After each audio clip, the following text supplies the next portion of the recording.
A very good afternoon to you folks.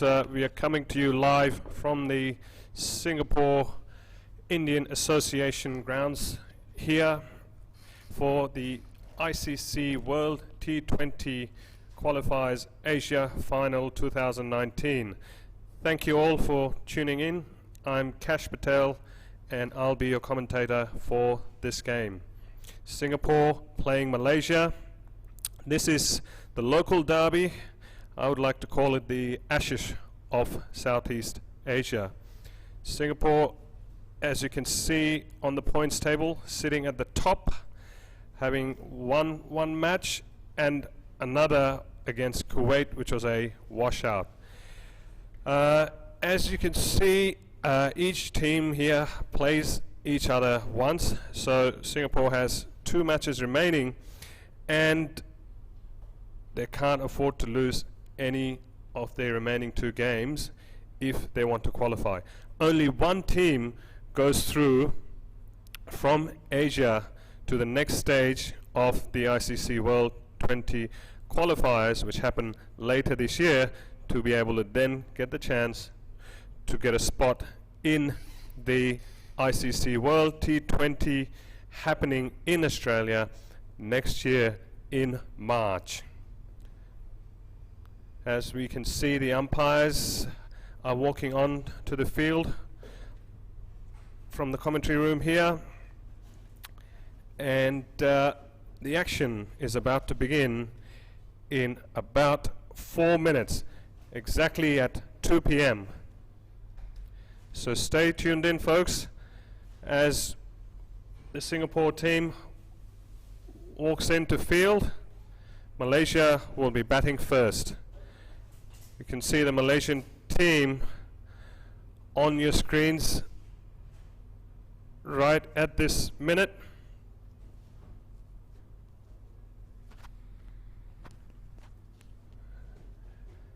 Malaysian batsman walking onto the field.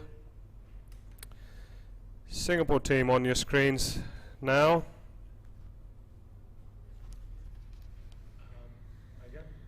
Playing 11, playing 11.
First over,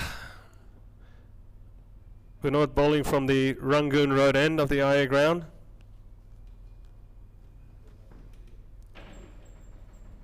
This one stays low, played out to mid-off by Anwar, who gets off the mark with a single.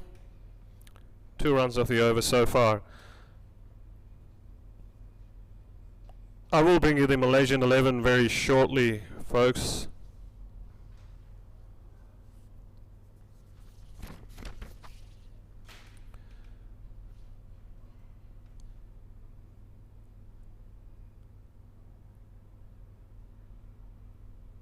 Played down to mid-on by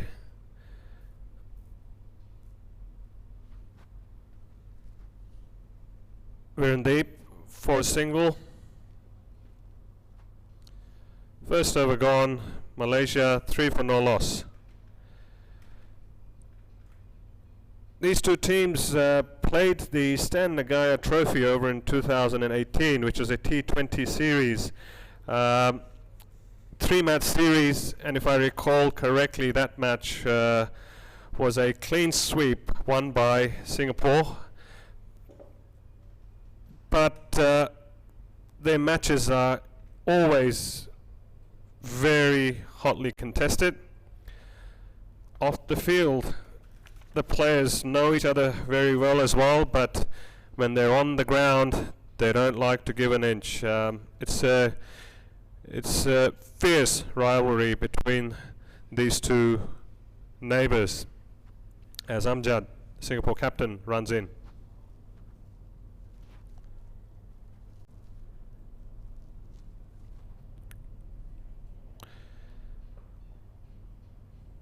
Folks, all of you watching at home, thank you for tuning in. Please do like and share in your news feeds and invite your friends to also come and watch and support your teams out here today in this must-win match.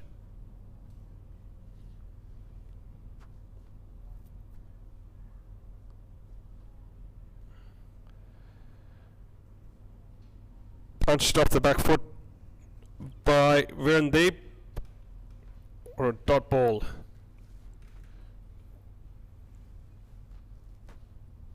To a shortish extra cover.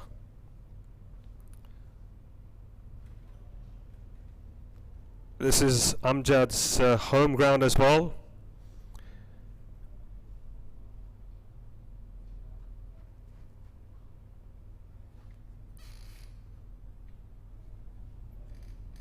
Driven down the ground and quick single stolen by Virendeep Singh. Takes Malaysia to 4 runs off 1.2 overs. Amjad would be very familiar with the conditions here with the wicket. The Singapore Indian Association have been the local league champions for the last half a dozen years, I believe, and Amjad has played a big part over the years in those victories.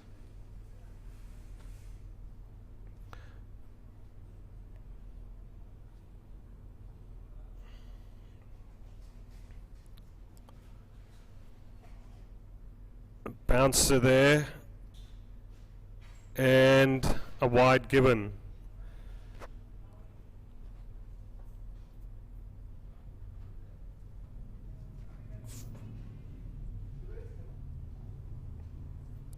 So the Malaysian 11, Ahmad Faiz Mohammed Noor, the captain.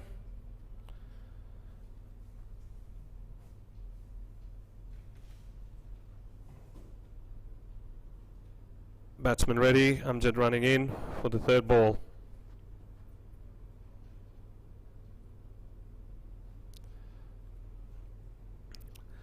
Nicely bowled. There was no room for the batsman to manoeuvre that. Virendeep Singh, who is also the vice captain of the team, Muhammad Anwar Aruddin, who is opening with Virendeep Singh.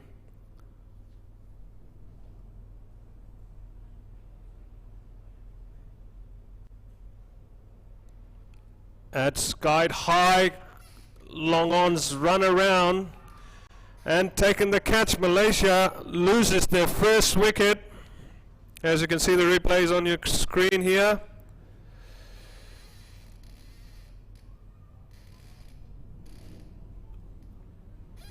I think the ball held up off the pitch there, and in the end the batsman didn't get off the middle of the bat, scooped it up. Long on ran around and took that catch. Singapore is thrilled. Continuing with the Malaysian 11 as the new batsman walks in: Muhammad Sayadat Ramli, Muhammad Anwar,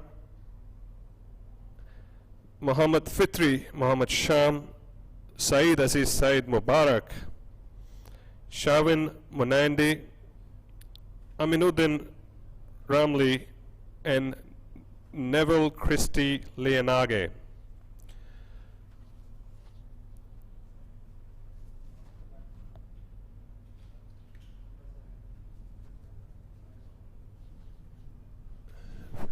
I think the batsman had crossed before the catch was taken.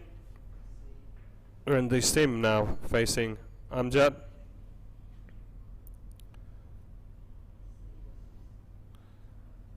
It's played down the ground, dot ball.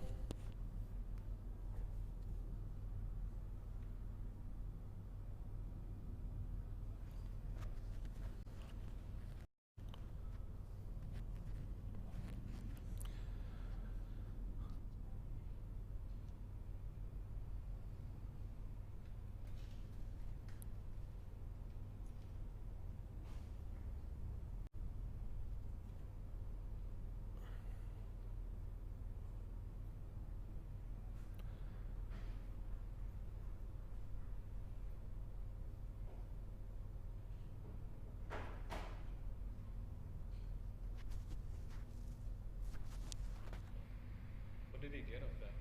Let's see. Last ball. Dot. Amjad ends the over with a dot ball there. 5 for the loss of 1 wicket. Singapore would be quietly confident about playing and winning today, having had a bit of an upper hand in these last few matches they've played against Malaysia. Also having the home ground advantage. As we can see, Timothy being moved to slip.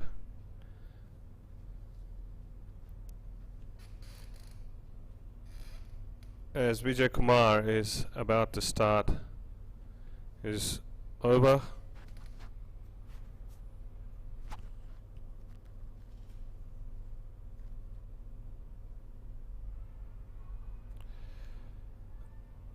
An appeal for a caught behind. They must have heard some noise out there. Let's try to look at the replay. Look close. Definitely look close to me on that replay.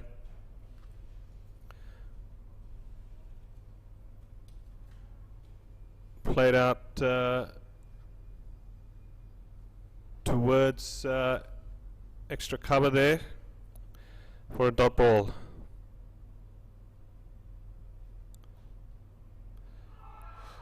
Oh, what a brilliant catch there.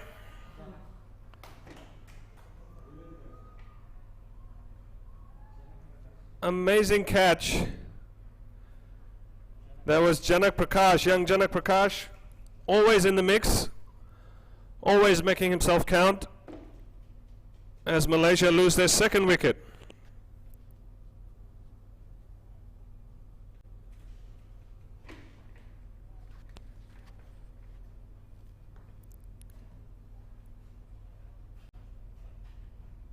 .3 bowled and 5 runs for the loss of 2 wickets. It's a hot day out here today, folks, and the outfield is quite dry and quick. As the new batsman walks in, I would love to see the replay of that catch again, as the batsman takes guard. There you go, folks.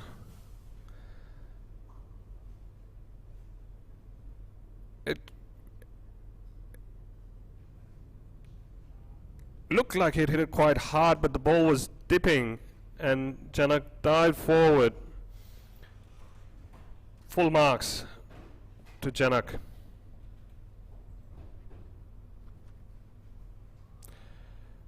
Tried to just guide it down past the keeper. At this stage of the match, at 5 for 2, a bit of a risky shot if you ask me.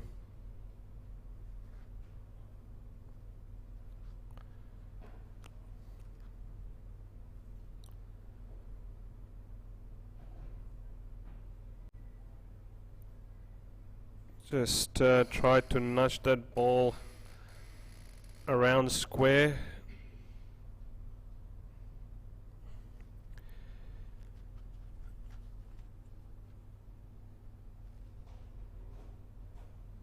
Kumar coming in to bowl the last ball.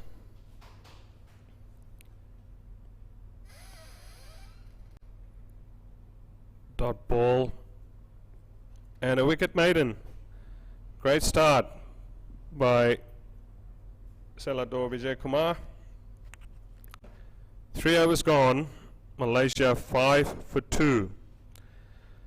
The first 6 overs, as you know, folks, are power play overs. Only 2 fielders are allowed outside the 30-yard circle. The idea being to maximize scoring opportunities. But Singapore has done good work so far, restricting Malaysia. As you can see, the spectators in our pavilion there.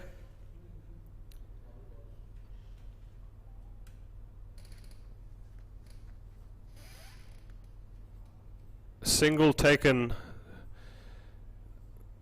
through extra cover by Virendeep Singh brings Mohammad Shafiq on strike, wearing the number 10 jersey.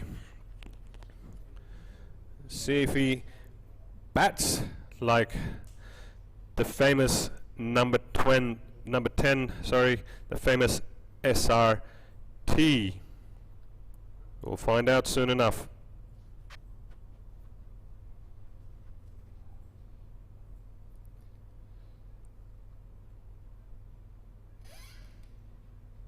Try to just drop that ball to look for that single, but the Singapore players, buoyed by those 2 quick wickets as well, are quick on their feet. A keeper and point running in quickly to stop that attempt to have a single.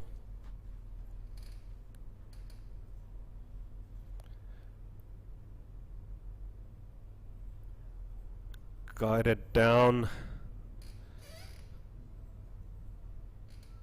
for a single.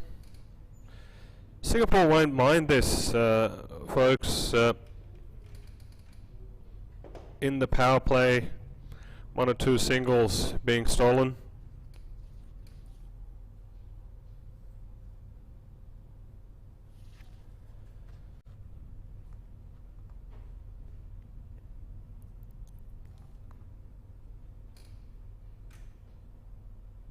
Amjad running in for his 4th ball. Pulled away. Out to deep square leg. Kept down to a single again. 2 runs of this over so far.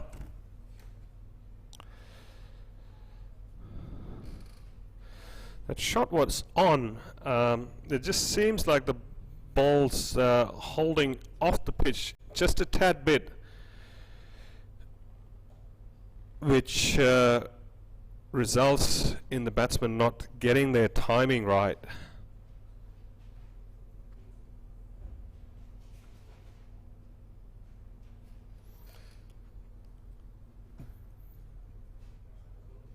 Driven through extra cover for 4 runs by Virendeep Singh. First boundary for Malaysia. Just stood there in his crease and punched it nicely for that boundary. Virendeep Singh, his score is 8 of 8. 6 runs off the over so far with 1 ball to go.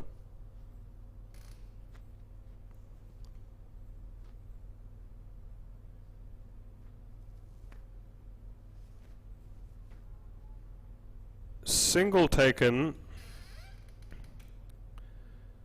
played behind square. 7 runs off this over, 12 for 2. Malaysia.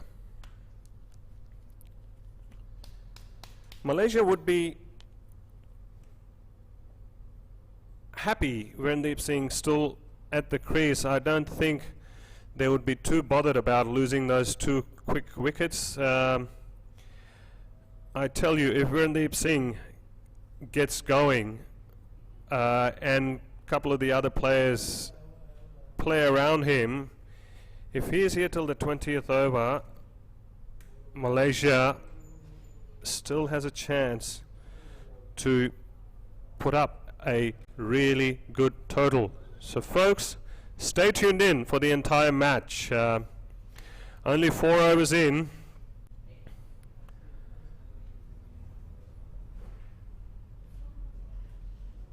Plenty of action to come.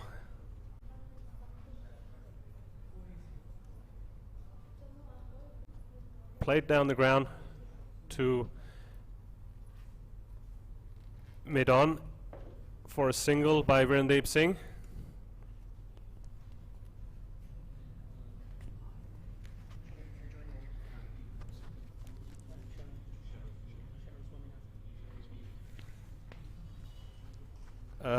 Vinod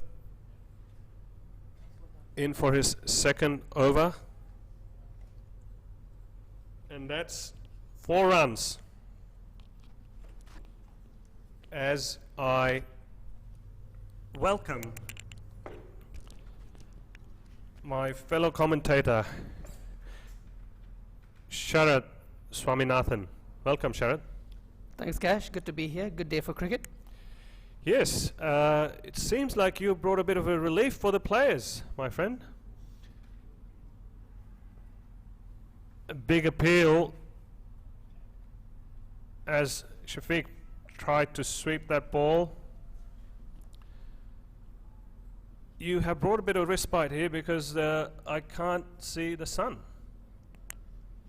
It was quite hot when the match started.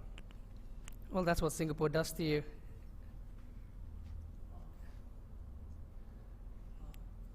A wild hoik there by Mohammad Shafiq. Singapore off to a really good start, 4.3, 17 for 2. If I was the coach for Singapore, I wouldn't be complaining at this point. Yes, I totally agree, Sharath. Definitely a good start, but as I was mentioning just before you came in, it's still early days. As Vinod runs in.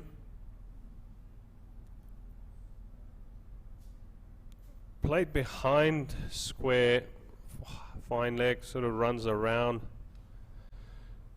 for that single. If Virendeep Singh stays to the end, I'm not sure if you've seen him play before here locally in Singapore. He can launch them. He's a good bat.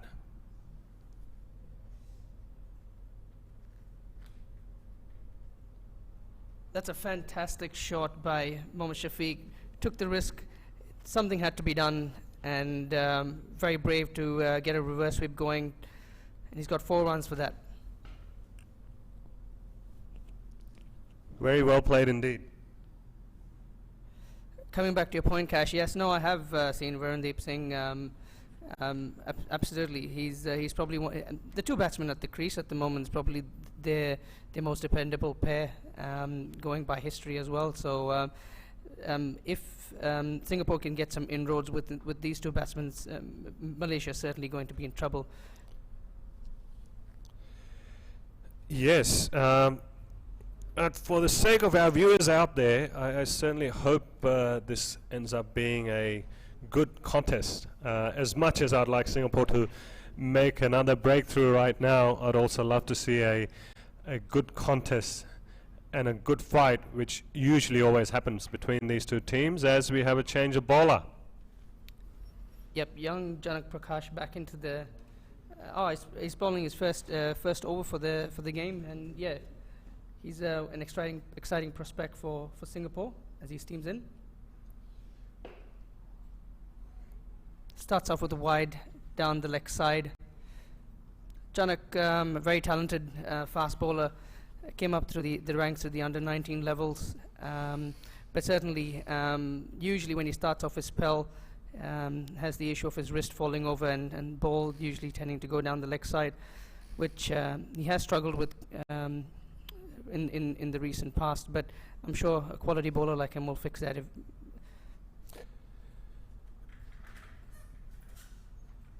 Yes, but a very hard-working young man.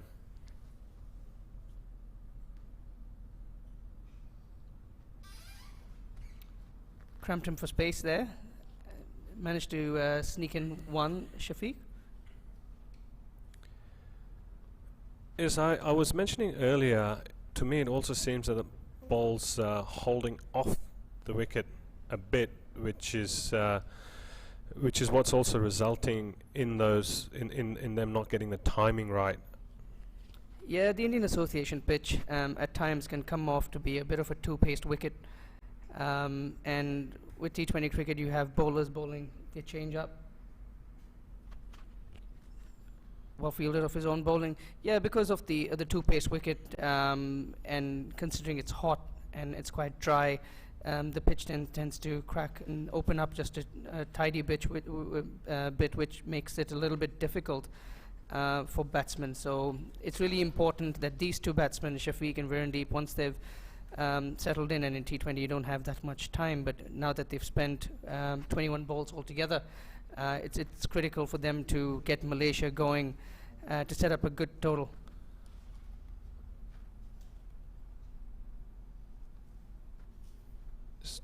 Played down to mid-on for a dot ball.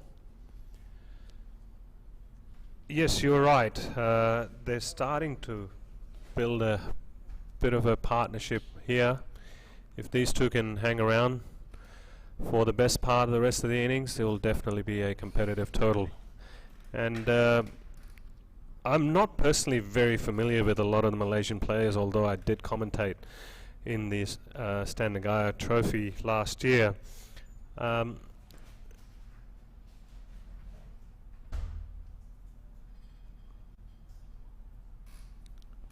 Well fielded there at covers. Yeah, it's been a bit of a seesaw journey between Singapore and Malaysia. Singapore beat Malaysia during the SEA Games, during the round robin stage when Malaysia got the better of them during the finals, but at the same time during the Asia Cup qualifiers, Singapore got the better of Malaysia. So it looks like they're very evenly balanced, and it just depends on how each team performs on a particular day. Just ran that down towards 3rd man. We're in there for another single. 1 ball to come in Janak's over. He's recovered well after that wide on the first ball. Yeah, I'm sure he's pumped. He took the first 2 catches as well, so, and both of them are quality catches, so pretty sure he'd be wanting to really contribute with the ball as well.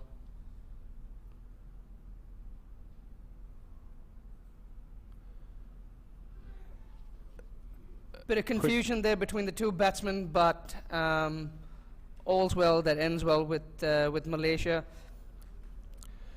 Good pressure by the Singaporean fielders. Indeed, that definitely ended up being a risky single because of that confusion. I think Shafiq did the right thing. I mean, he played and he ran and he called immediately. Virendeep Singh should have just listened to his partner's call. I mean, that's something that at this level one would expect that to consistently happen. Absolutely. So Cash, what would you do if you were in the Malaysian dugout at this point? 6 overs gone, a precarious 28 for 2. What would you be telling your players at this point? Look, at this stage, now that the power play is also done, I would definitely want them to continue to keep rotating strike, and then just look to put away the loose ones. I mean, really just follow basics. Still 14 overs to come, and even at a 120 plus, if you can get there.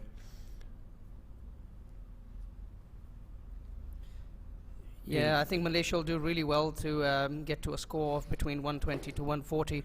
One thing that Singapore bowlers have really improved on is their consistency. They keep hitting the right length. They don't try too much, and they just try keeping it very consistent and help making the batsman make the mistake. As Shafiq goes for a big hoik, and he's caught at long on.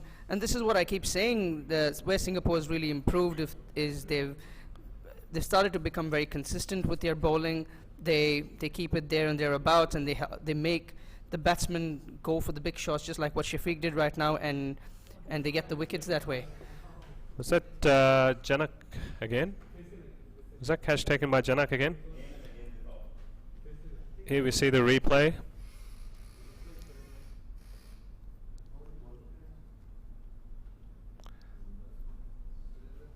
That catch was taken by Surinder, the dashing hard hitter for Singapore. His home ground as well, Singapore Indian Association. I've seen him launch many a sixes just hanging in his crease. It's a treat to watch when he gets going. So you've had one stalwart in Shafiq go, and you've got Faiz come in now, who's also another senior member as part of this Malaysian setup. 28 for 3 after 6.2 overs. Salador, 2 for none. Doing well. He's probably bowled every single ball in the same spot. Yes, we're about to find out. That's the first run of Salador's bowling. He's certainly been someone who's kept things tight for Singapore and throughout their T20 journey, and the Singapore team really looks up to him to contain the batsman whenever he comes into bowl. Yes, and if I'm not wrong, he recently took a 9-4. Was that him? Okay, I've just been informed by one of our local umpires here, well-known umpires here, Richie Abraham, that wasn't him.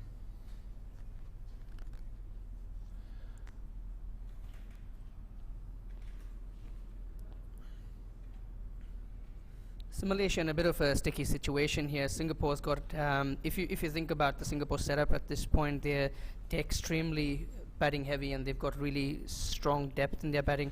It's really key for Malaysia to put up a good total on the board. Yes, Sharat, I'd have to agree with you 100% on that one.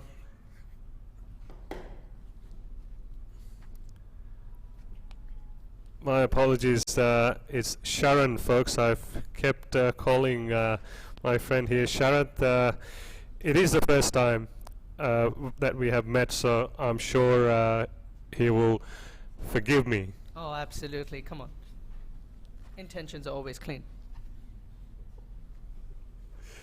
Indeed. As we see the supporters out there in the pavilion, I can see Chetan Suriwanshi's dad, Rohan Rangarajan's dad, and I think it must be Timothy's family over there watching as well.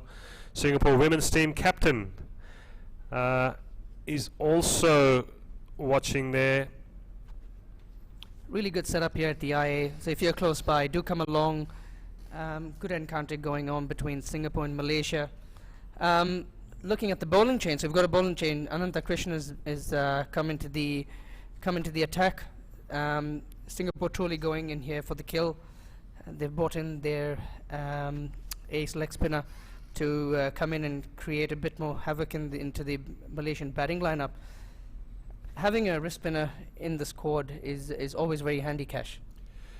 Yes. And another player, Ananta knows this ground very well. It is his home ground as well. Good start by Ananta. Gets it up there. Certainly, every time you start bowling leg spin, you have a little bit of nerves going in, but good start. Got it up there. Got the batsman driving. That's what you want.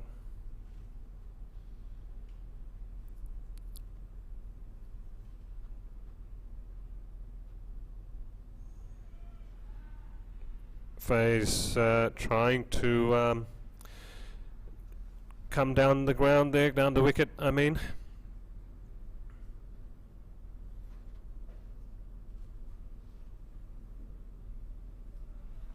So Malaysia would have come into their batting thinking there are a couple of bowlers they would want to target from Singapore in order to get the momentum going.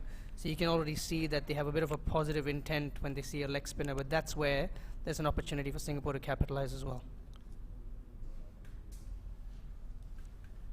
As Virendeep takes another single, hitting down to long on where Surrender fires a throw back in. Short ball from Ananta, but hit straight to square leg.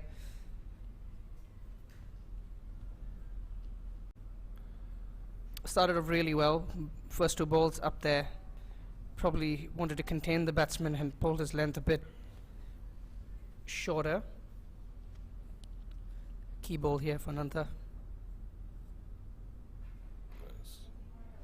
Much better ball. Great fielding by Rowan. He really elevates Singapore's fielding with his fielding at point. He brings a lot of coverage on the field. Rowan Rangaraja. Oh yes, very fit young fella.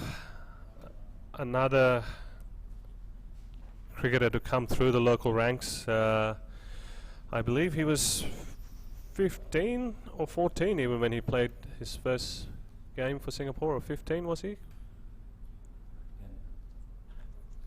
We just we're having a bit of a laugh here in the commentary room. Someone just told me 10. Rohan Rangarajan.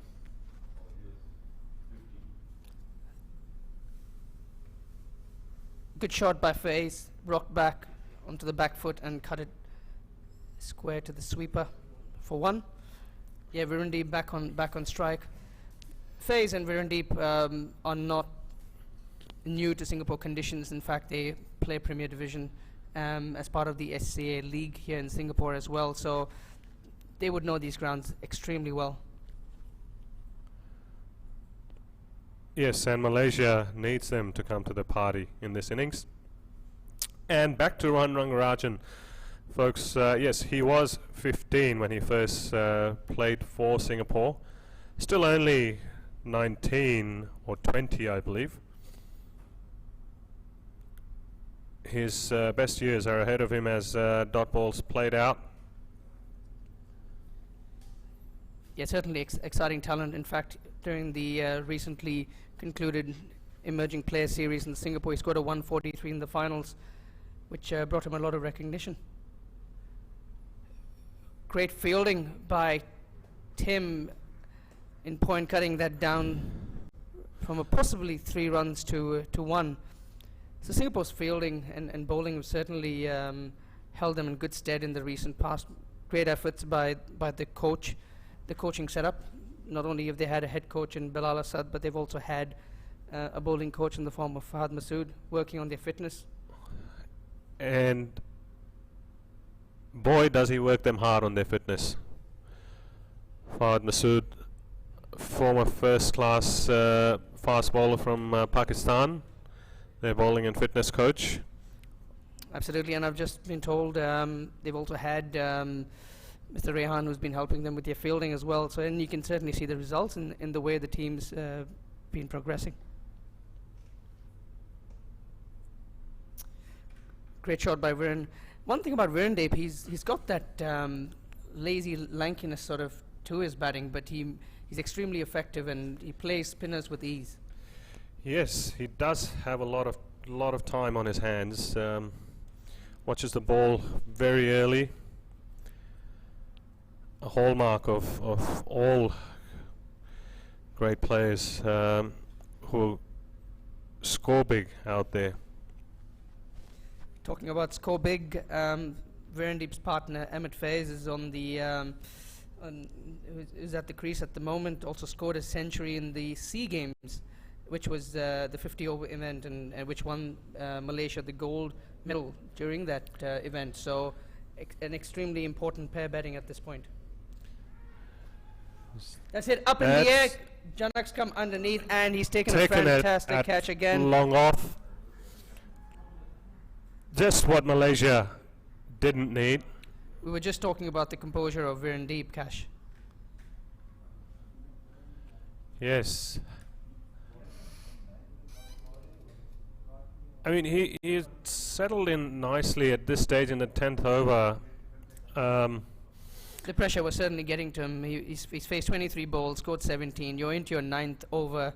Malaysia with 38 runs on the board. The writing was on the cards. Yes. It is a game of the mind at this level.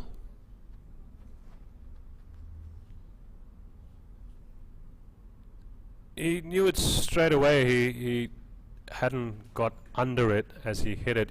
You could tell he had already started to walk, knowing that the ball's going to be caught.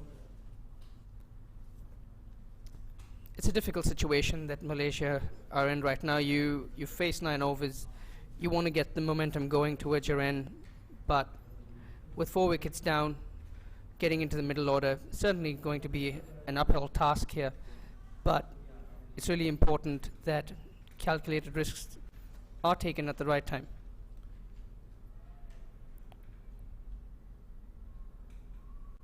Tried to cut there, but there was no room for him.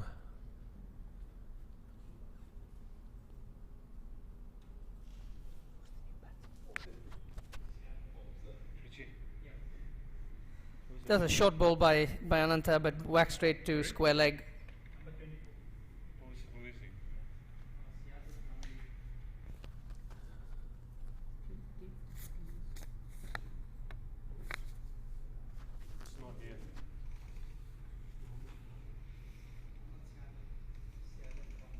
The new batsman come in is Mohammad Siadat Ramli, another experienced campaigner with the Malaysian squad. They're definitely going to need him to draw on all that experience to be able to give them a chance to put up a decent score from here. They would need to add at least another 60 in the last 10. That's a shot down the ground, and it's gone all the way. Extremely brave batting by Mohammad Siadat, just coming into the crease. Second ball down the track, straight over the bowler's head. That's the confidence that Malaysia needs at this point. They have to take the calculated risks, and that in that ball it actually paid off.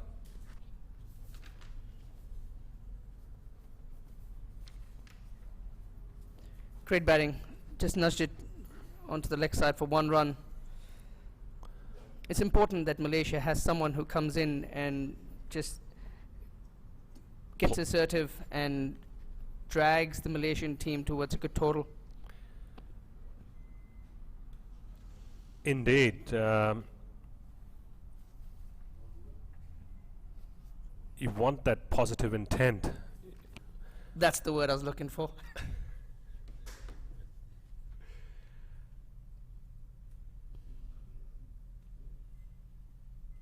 In the end, fortune favors the brave.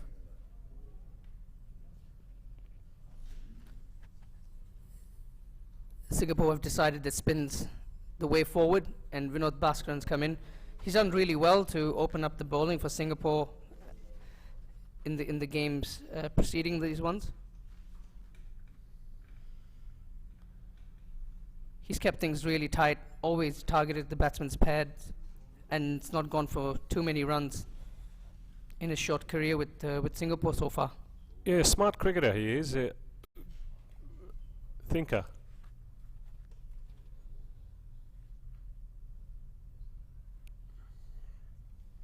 Very traditional left arm, orthodox action, just walking straight through into the crease, nice high arm release, and going through the ball, nothing uncomplicated about it.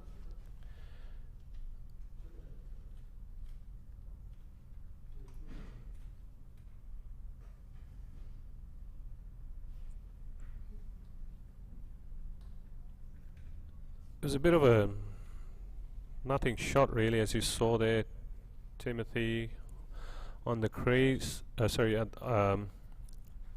the field.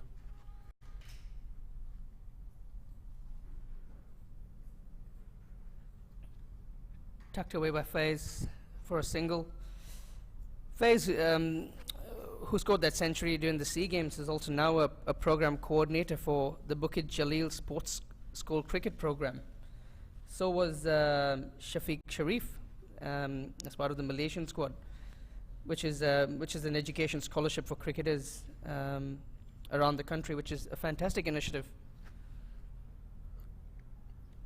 I would have to agree with that, Sharon. I was watching the interview the other day as well, and the president was saying that most of them are contracted players, and the fact that they're giving back to the system in the form of education and cricket, it's just really good to see. Definitely.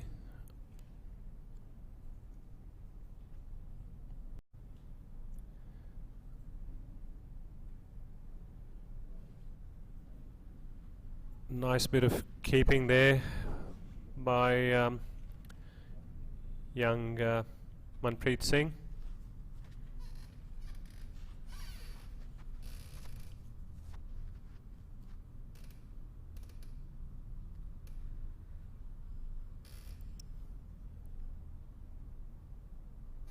Single to end the over. 49. Oh, 50. 50 up for Malaysia in the 11th over. What's the bare minimum, Sharon, can you get away with on this ground if you were to defend? What would you want to have at least on the board? What number? If you're looking at the current Singapore batting setup, you need to get somewhere in the likes of 140, 150 for sure.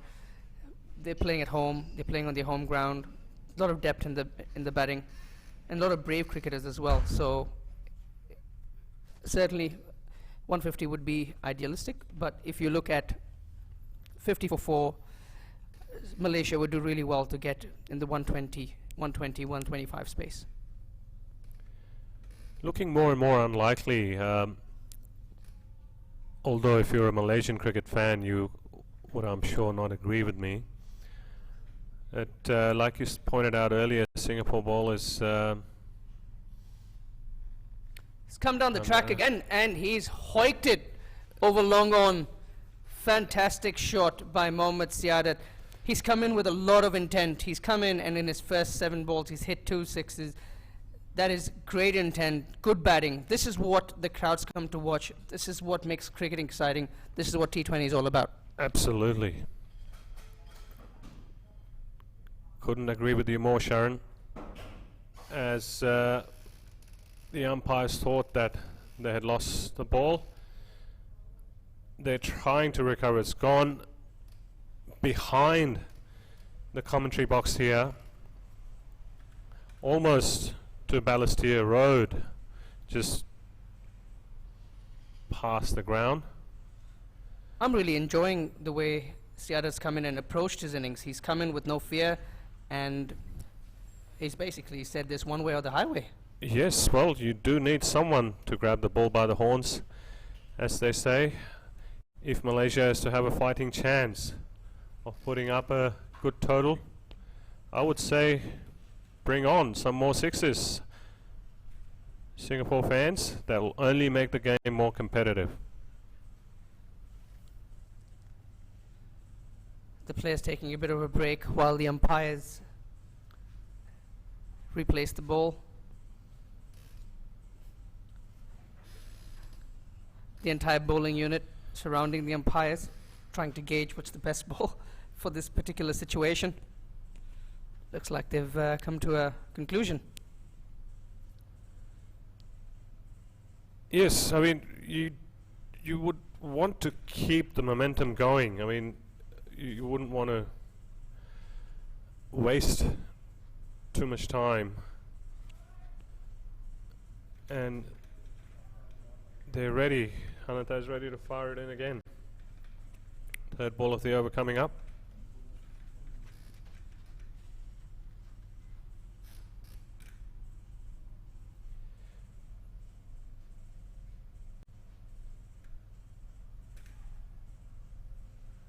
Great fielding by Rowan.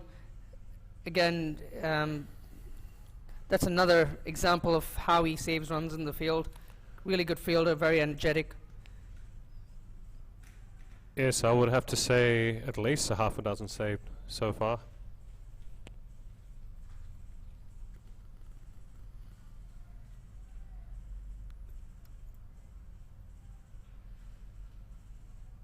Another dot ball by Ananta.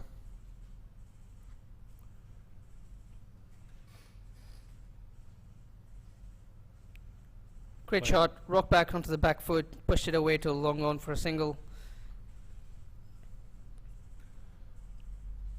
Yeah, Singapore won't mind these singles.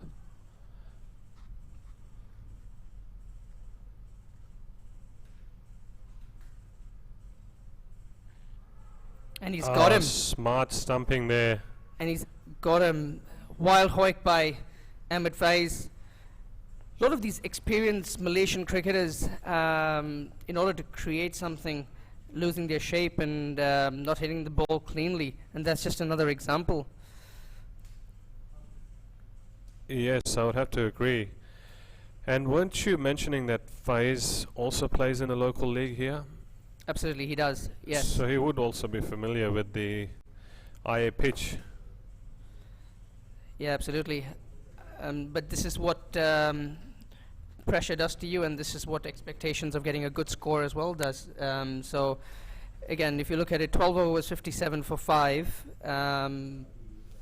Yeah, it's very important that someone can come in and with a steady head, but at the same time are able to take that calculated risk. What Siada just has been doing since he's come in. Yes, but from the batting side of it, with 5 wickets down and now getting into the lower middle order, how familiar are you with the rest of the lineup? Do they have any more good batters left? Generally, at this level, you will have capable batsmen. And considering they've played a lot of Singapore and they know the different players, but you'd need someone to really stick their hand out. So, Aminuddin Ramli's also been part of the setup, and Siada up probably their last hope. Yeah, well, someone will need to stick around with him to allow him to do the job. Rotate strike. Saeed Aziz, who got out trying to hit Vijay Kumar Salador over long on, was a massive scalp for Singapore. In fact, the last season just gone by, he's got a double century in the Premier League for CSC. Wow. So I'm sure he would have been coming into this tournament with a bit of confidence, a bit of runs in his belt. So that was a massive scalp for Singapore. Good job by Singapore so far, as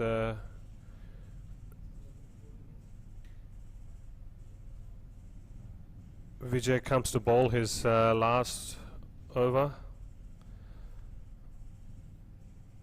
As you can see, the scoreboard on the screen now stands corrected, 3.1 overs. Single off that first ball, Ramli on strike, facing his first ball. Well played. Straight through to covers for 1 run. Kash, you were mentioning Singapore and Malaysia playing a lot of cricket against each other. So just for the public domain, or just for public knowledge, a couple of tournaments that they play against each other is the Saudara Cup that they've been playing since 1970s, and the Stan Nagaya since 1994. How much of exposure have you had to these tournaments? I have watched some of the matches. I covered the Stan Nagaya trophy last year, which Singapore won with a clean sweep, if I recall correctly, as this one has been hoiked out towards cow corner, cut off nicely by the fielder there for a couple. Good intent there again by Siadat. He's certainly batting on another surface at this point. Yes, so Stan Nagaya trophy is named after Stanley Nagaya, who played for both the old Malaya, when Singapore used to be part of Malaysia, as well as for Singapore. Hence the Stan Nagaya trophy. And as I was saying to the audience earlier, a battle between these two teams, as the batsmen head out towards covers, cut off by the sweeper there for another single. Selador ending the 4 overs and 2 for 11. Brilliant effort there by Selador as usual. So I was referring to the series or matches between these two teams as the Ashes of Southeast Asia, and I wouldn't be too far off it, as we will also see from the following of this particular match as well. I'm just going to try and get a look at the numbers.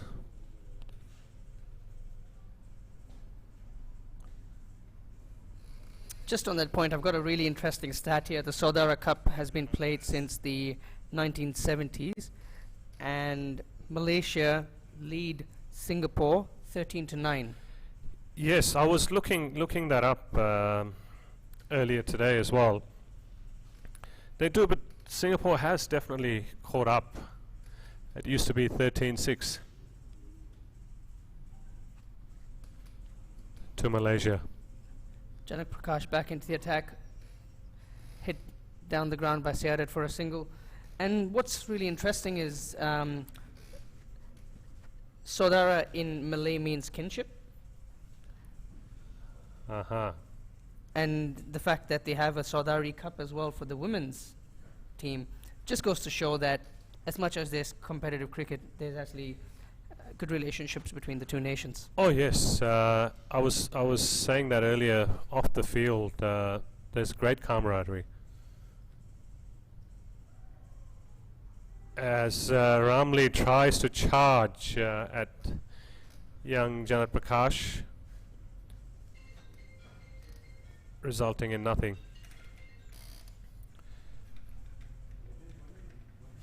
So I was also looking up the history of cricket in Singapore and Malaysia, and The first recorded mention of cricket in Singapore was in 1837. My apologies.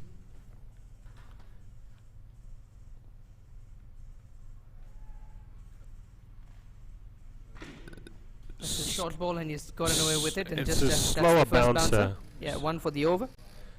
It's a slower bouncer too. Nicely bowled there by Janak. So the first recorded mention of cricket in Singapore was in 1837 when a Mr. Z or Mr. Z complained in a letter to the Singapore Free Press of cricket being played near a church on a Sunday in violation of the Christian Sabbath.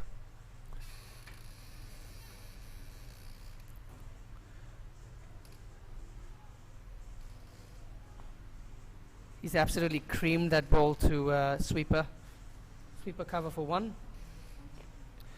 Malaysia 64 for 5 after 13.4 overs. Mohammad Siadat looking really good, and to Malaysia's need and benefit, it's really important that he stays to the very end. From a points table perspective, folks, Singapore standing at the top with 3 points after 2 games. It's the 3rd game being played. Yes, and as you can see on the points table, or as you saw on the points table, it is essentially a must-win for all the teams to give themselves a chance. The loss that Nepal had to Qatar right at the start of the tournament really was a major setback for them. Yes, and that's what has thrown the table open as well. Nepal supposed to be the strongest team out of the 5 based on ICC rankings.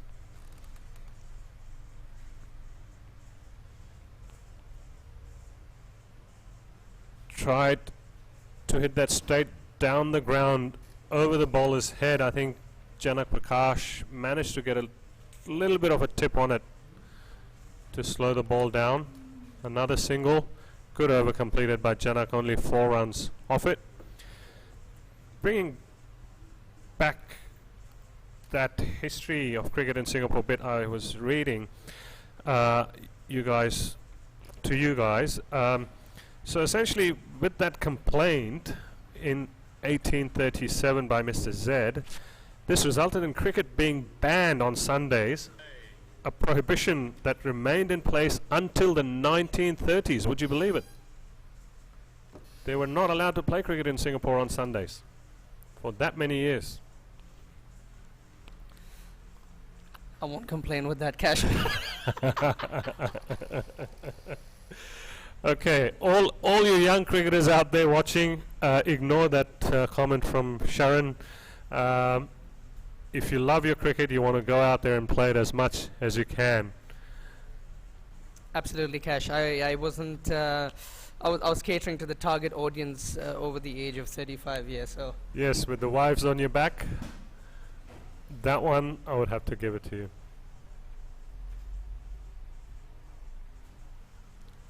appeal by Vinod, but looks like the ball was sliding down leg. Aminuddin Ramli can certainly benefit from watching Siadat's batting at this point and trying to gain the same momentum that his partner's been going through. Sweep short for one. Singapore have really benefited by placing the right fielders as well. There's a number of times you've had big shots go straight to the fielder for one, so which goes to show the bowlers have been bowling to their field and being very disciplined with their approach. They have indeed, and they've been rewarded well for it too. And a great That is a catch, fantastic pulled catch by Tim. Brilliant catch. Timothy David, a new addition to the Singapore team, as the batsman tried to reverse hoik that over Tim's head. Tall lad Tim took a great one-handed catch, as you can see on the replay. And this is a massive wicket. Siadat was looking in absolutely great touch. He's absolutely creamed that ball to backward point. That had to stick. And what a catch. So Tim, for those of who you might not know, Tim is a new addition to the Singapore team. He plays first-class cricket for Western Australia over in Perth, as well as played the BBL last season for the Perth Scorchers. He's of Australian origin and was born in Singapore, which makes him eligible to play for Singapore. A good addition to the Singapore side. Absolutely, he brings in that, as much as we say, the all-rounder component to the team. Unfortunately, because of an injury, he's not been bowling, but good addition to the bat. Comes one down, really solid batsman. You have to be when you've played first-class cricket, Cash. Yes.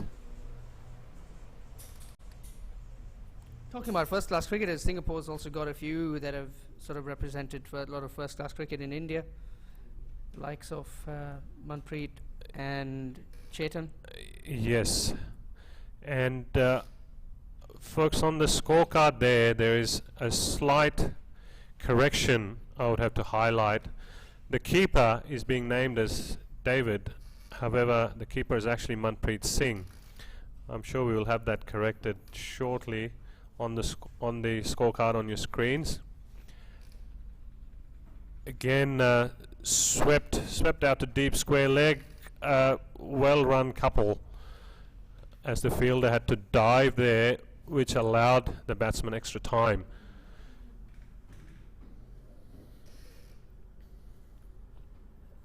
During a hot day at the Indian Association, the outfield's absolutely rapid, and you really need to get a lot of body behind the ball, especially when you're fielding in the boundaries. Aminuddin Ramlee just absolutely wanted to throw the kitchen sink at that one. Missed it by a mile, but I like the intent. Oh well, 5 overs to go. 4 wickets in hand. They want to try and maximize every ball from here on. With 5 overs to go, we've got the skipper of Singapore coming into the attack. He's going to be extremely dangerous at this point because he's not only someone who can hit the block hole with his yorkers, but he's also got the back of the hand slower ball, which is extremely effective, and considering the pitch is holding up just a tad bit, it's going to be extremely dangerous for the Malaysian batsman. Agree, Sharon, and I'm sure he will also be keen, Amjad, the Singapore captain, to come good today. He didn't have a very good outing on the first game by his standards with the ball. Certainly someone who's battled a few injuries along the way, and it's good to see him back on the field. Oh yes, he has served Singapore cricket well for many years. Talking about serving Singapore cricket, another great bowler for Singapore, Shoaib Bhai. Would also like to highlight his efforts in service to Singapore cricket over the years. He is on the way to recovery from an illness at the moment, and we wish him, as the batsman steal a single, tried to look for an overthrow, but it was well covered by the Singapore fielder. Yeah, I would like to wish Shoaib Razak, Singapore fast bowler, former Singapore fast bowler, all the very best and a speedy recovery from all of us here.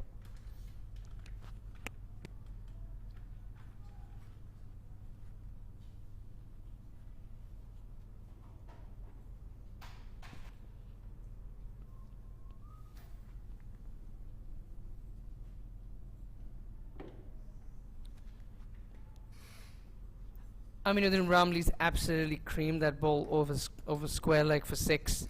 He waited for that slow delivery by Amjad Mahboob, and he's waited on that and hoiked it over square leg. Great shot. That's probably the momentum that Malaysia were looking for. Yes, they need to build it up from here. As we know, anything can happen in cricket. Another 50 odd from them would be nice. He's gone for another shot, and Tim David's not going to miss that, and he's caught it. Taken it nicely. Another catch by Timothy. Just got the knack towards the end to actually pick up wickets. All teams generally target him as well towards the latter parts of the overs, but there's something about his bowling that makes it difficult to hit. He keeps it simple, but it's tough as a batsman to execute your shot against a bowler like him. Oh yes, especially when he is very good at holding back the pace as well on the ball, which you just saw as well. Didn't allow the batsman to get fully under that ball. That's also got to be the longest side of the ground around the cow corner. Yeah, both cow corners are probably the longest side of the Indian Association ground on both ends. Yeah, not a very big ground overall, but yes, these two areas is where you need that bit of extra power in your shots if you were to really clear the cow corners. 77 for 7.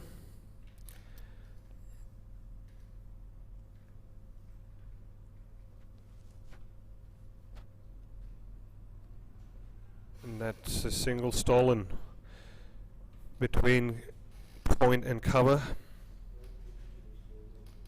Singles are not going to do it. Mohammad Fitri, the new batsman for Malaysia, left-hander. That's the Malaysian team on your screens. One ball to go for Amjad.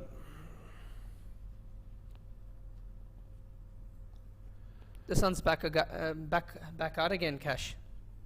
Yes, and I'm so glad we're sitting here in the air conditioning in the commentary box.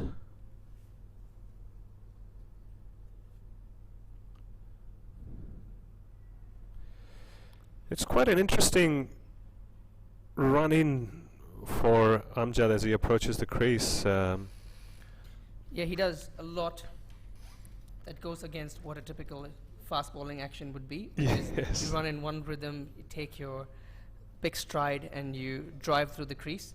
He has more of a run in right up to the very end and jump in where all the momentum sort of lost, but that's when it goes to show he uses a lot of shoulder and he has really good wrists to bowl that slower ball. So, for kids out there, probably not the ideal action, but at the same time really effective though. Yes, indeed. I mean, it almost looks like he's about to, as he approaches the stumps, he decides not to want to bowl and go for a walk, and back he zooms in again.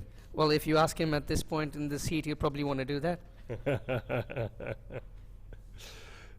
Right about that, Sharon. As Anantha comes in for his third over.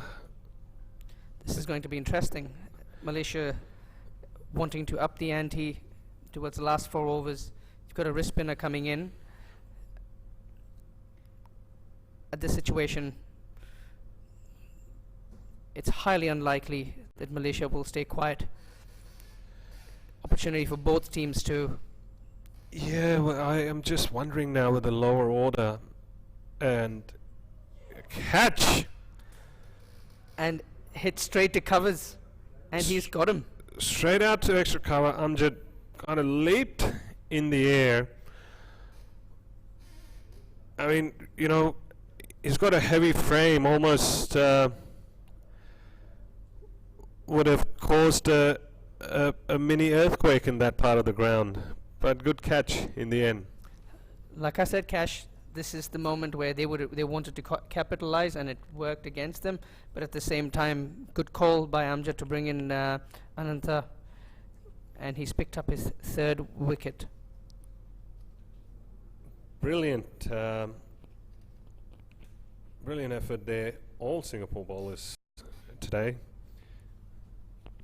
Ananta, number 1 on his jersey, definitely delivering like the number 1 bowler at the moment.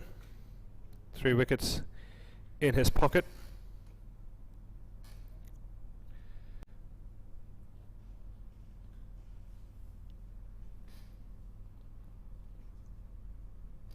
Quite a lively character, young Ananta.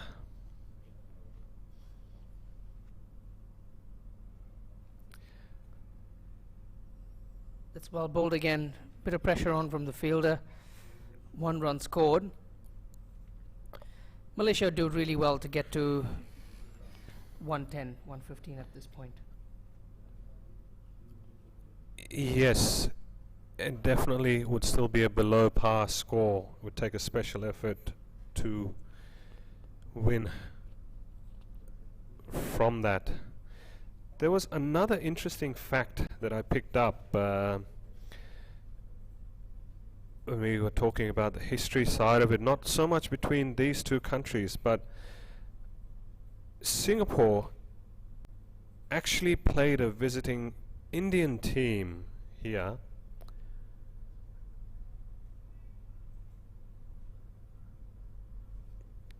in 1978, and it was a draw. I was actually trying to see if there was a way for me to find the scorecard online. I would have loved to have seen who was playing then.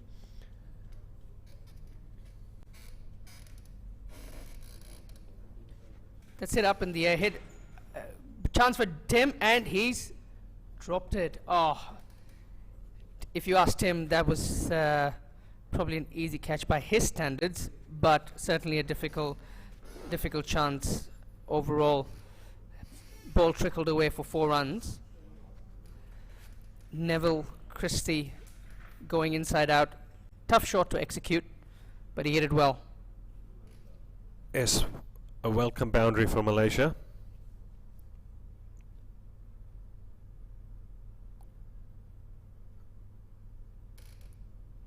Ananta's over has 2 balls left in it. This is what you'll get with a wrist spinner, Cash. 4 overs, ideally finishing up with figures.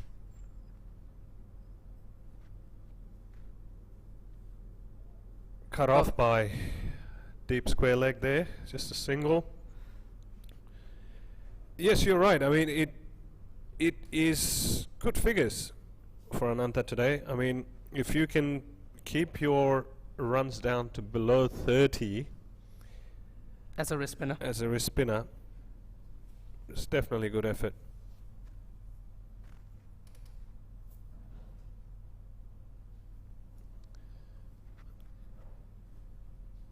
So Cash, you were asking what does the batting look like for Malaysia. That's just an example there. These teams have played with each other so much that even a batsman coming in towards the end can come down the track to a wrist spinner like Ananta and milk him through long off, long on. So shows that they know each other really well, and even the batting order right at the bottom can play with that confidence.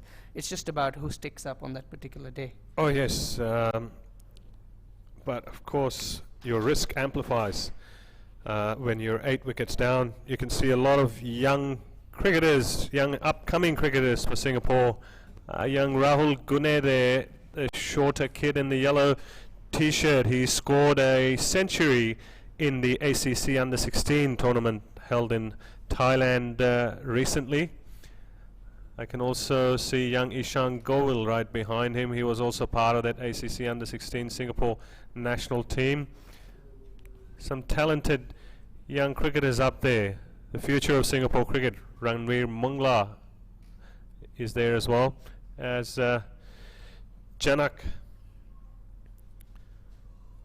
bowls the first ball, single. Coming back to the under-level cricket, such an exciting time for any nation, you know, that's up and coming to play your under-15s, under-17s, under-19, be it the ACC or the ICC tournaments globally.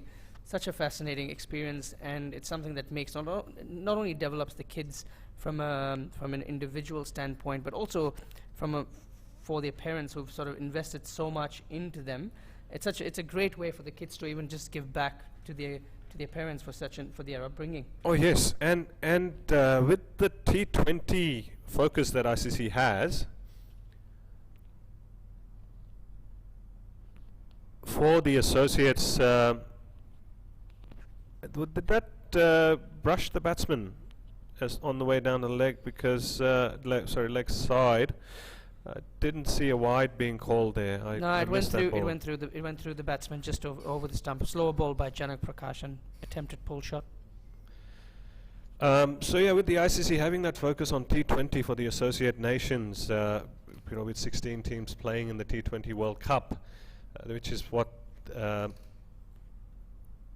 just waiting for Janak to bowl that ball, tried to pull that away, only a single, cut off by deep square leg. It's a very good opportunity for youngsters. In fact, with all the burgeoning T20 leagues all around the world, so even young cricketers from associate nations, you know of the young Nepal spinner, is it Lamichhane? Sandeep Lamichhane. Yeah, Sandeep Lamichhane played in the BBL. There's a lot of history to that, Kash. I'll just take you through that in a second, and probably just for the audience benefit as well. So he played the under-19 World Cups, and he was recognized by Michael Clarke for his leg spinning talent. And Michael Clarke took him to his club in Sydney, where he got a lot of exposure. And through that process, he was identified as being the next big thing. And from there on, he got the opportunity to play the IPL and the Caribbean Premier League, and it's fascinating just to see him in this tournament as well. So that's got through him. the gates. Great ball by Janak. You miss, I hit. Bowled a couple of slow deliveries, and they cranked it up, and like you said, straight into the batsman, and it's tough for a batsman down the order to actually execute a shot on that. So. Oh yes, but you can't fault young Fitri for attempting that shot. 2 more overs to go. Malaysia at 88 for 9. Not a good story for Malaysian fans.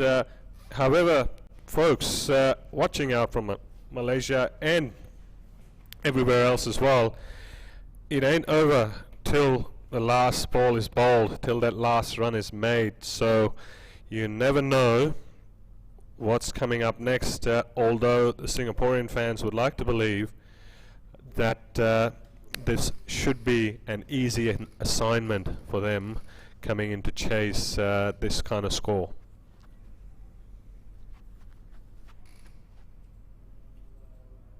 We already talk about how deep the Singapore batting lineup is, and they're still missing a key player in Arjun Mutreja, who cannot be part of this tournament, but with a consistent run score in the last year or so with Singapore. So it just goes to show the amount of talent that's here within Singapore. Great shot by Anwar through the offside for 1, as Anish does the fielding. Another exciting talent for Singapore cricket, Anish Param. Although, and forgive me if I get it wrong, I have been travelling a fair bit lately, and I haven't kept an eye out on the local matches. Lately, Anish hasn't been in overall great form as he's the standards that he's used to or accustomed to. Would that be right? That would be right, Kash. But he's a quality player. He's rescued Singapore on a lot of occasions. He plays for the Singapore Cricket Club here in Singapore, and is one of their key batsmen. About 8 months ago, he was the person that scored a century against Oman in the Asia Cup qualifiers. He was a top run getter in the Asia Cup qualifiers, and that was a tournament with the likes of UAE, Hong Kong, Nepal.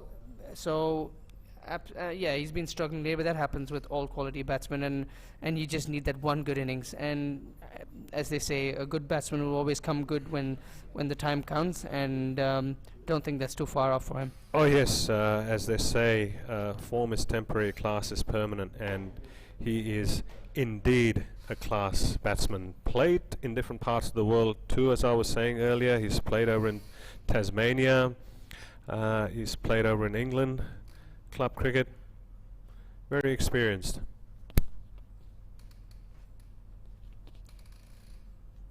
Smartly Played by Neville. Yep.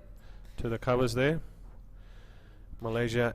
Neville's only played 6 balls, but he's looked really good. He's had good positive intent. His feet's moved really well. He's had good technique with his batting. Certainly does not look like a lower order batsman. Yes, and then bringing it back into all the young kids watching out there, that intent bit is just so important. You look at him, he's batting at number 10. Doesn't matter, he's looking to hit every ball.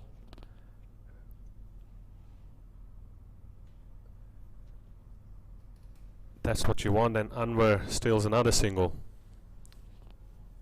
It's funny that you mentioned that, Cash. It's only tape for yesterday. I was watching a documentary on Alistair Cook, and he mentions it himself. He's not the most gifted batsman going around, but what he said was he was someone who always made sure that he approached his innings with the right intent to show the opposition that he meant business on that particular day, and he stuck to what his strengths are, and that is extremely important. And it's such a great message. He set it up. That should be taken as the fielder runs in from long off. And he's got him. Takes it. Chetan Suryawanshi, the stalwart of Singapore cricket, former captain until very recently, runs all the way out from long off to take a nice catch. Malaysia all out for 92, and they will certainly be disappointed with your efforts with the bat. Certainly this wasn't a 92 sort of wicket. They just did not execute the right shots at the right time, and probably lacked intent, the word that we've been talking about. Yes, certainly was the case. I felt when they lost those first couple of wickets quickly, in trying to conserve wickets, they played out too many dot balls. And whether it's ODI cricket or whether it's T20 cricket, when you bring it back to the basics, you must look to run hard.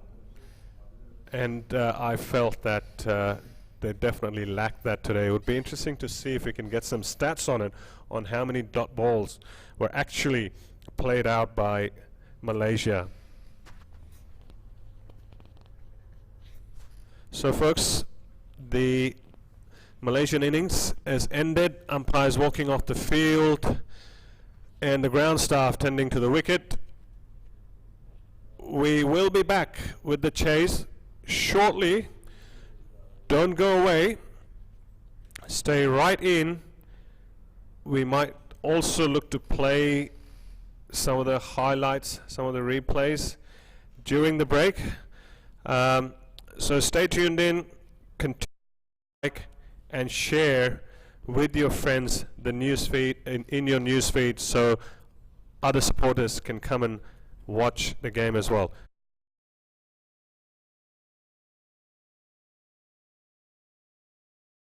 Be back with you shortly.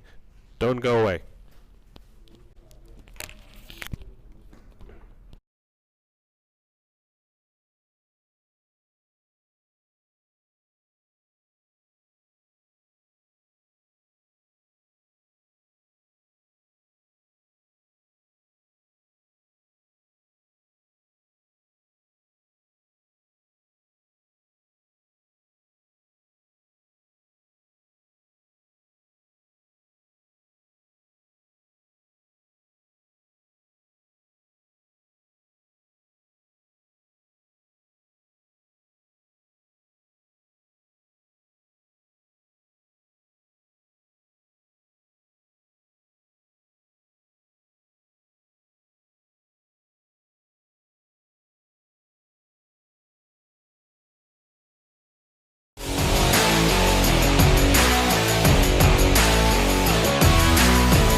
Welcome back, folks, to this Singapore versus Malaysia cricket match, coming to you live from the Singapore Indian Association grounds here at Balestier Road. Singapore about to commence their chase of 93 runs for a win, or to get a win in this ICC World T20 Qualifiers Asia Finals. I have here with me my fellow commentator Sharon. Welcome, Sharon. Thanks, Cash. Yeah, good to be back, and I'm sure Singapore will be looking to get another win on the board, which will continue to keep them on top of the table. They're opening the innings with their dependable pair of Surendra Chandramohan and Rohan Rangarajan. Yes, two of my favorite players. Well, I'm biased actually. They're all my favorite players in the Singapore team, having watched them play closely over the years. But Rohan Rangarajan is another one of those players, as you were talking about Randeep Singh earlier.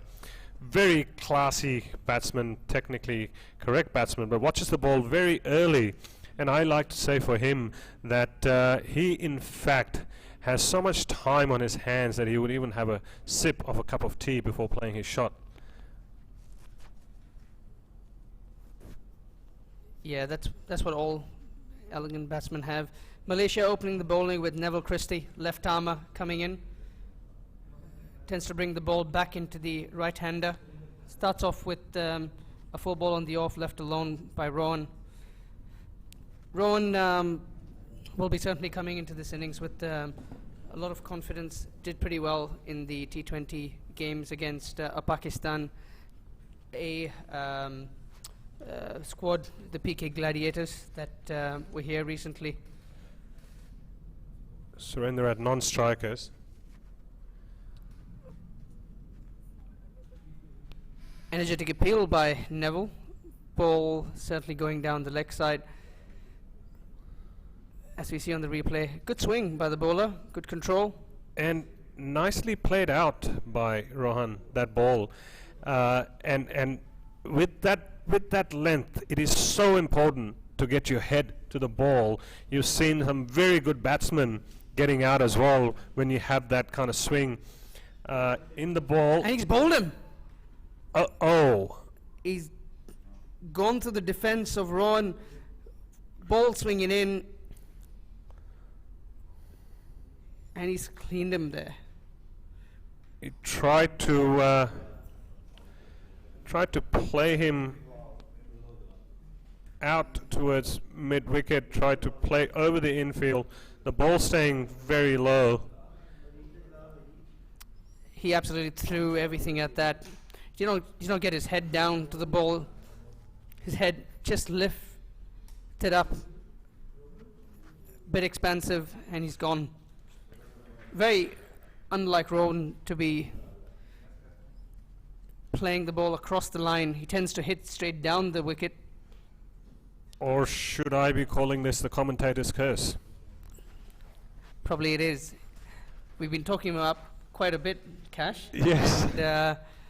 And yeah, he's had one of those off days as Tim Davids come to the crease, comes in with a lot of reputation behind him. He's got a charged up Neville Christie coming in, dipping the ball into the right-hander. This is going to be an interesting contest, folks who are watching at home. Do like and share our feed. Get more supporters to come in and watch.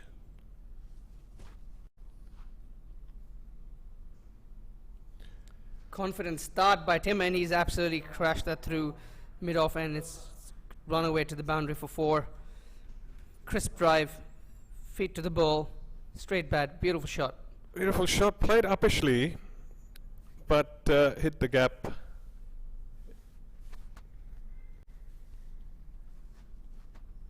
Absolutely. Pierced the field. Good confident start by Tim. He'd enjoy that. Yes, and so will the Singapore fans.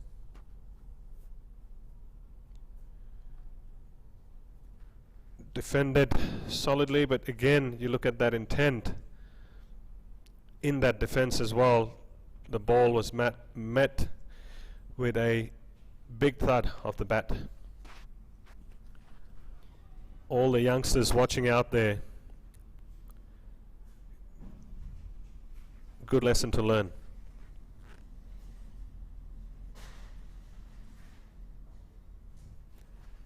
Tim's hit that straight to mid-off with a quick no. Looking really good. 3 balls in. He already is looking to stamp his authority in the game. Yes, I mean, if you want to win the game, you will need at least one player to bat through, and both of these guys are quite capable of doing that for Singapore, with plenty more to come. Absolutely. Looking at Tim Davids at the crease reminds me of a lot of the teams around the world that's very open to inviting players who can represent their nation, and this is even going to the likes of Owen Morgan captaining England.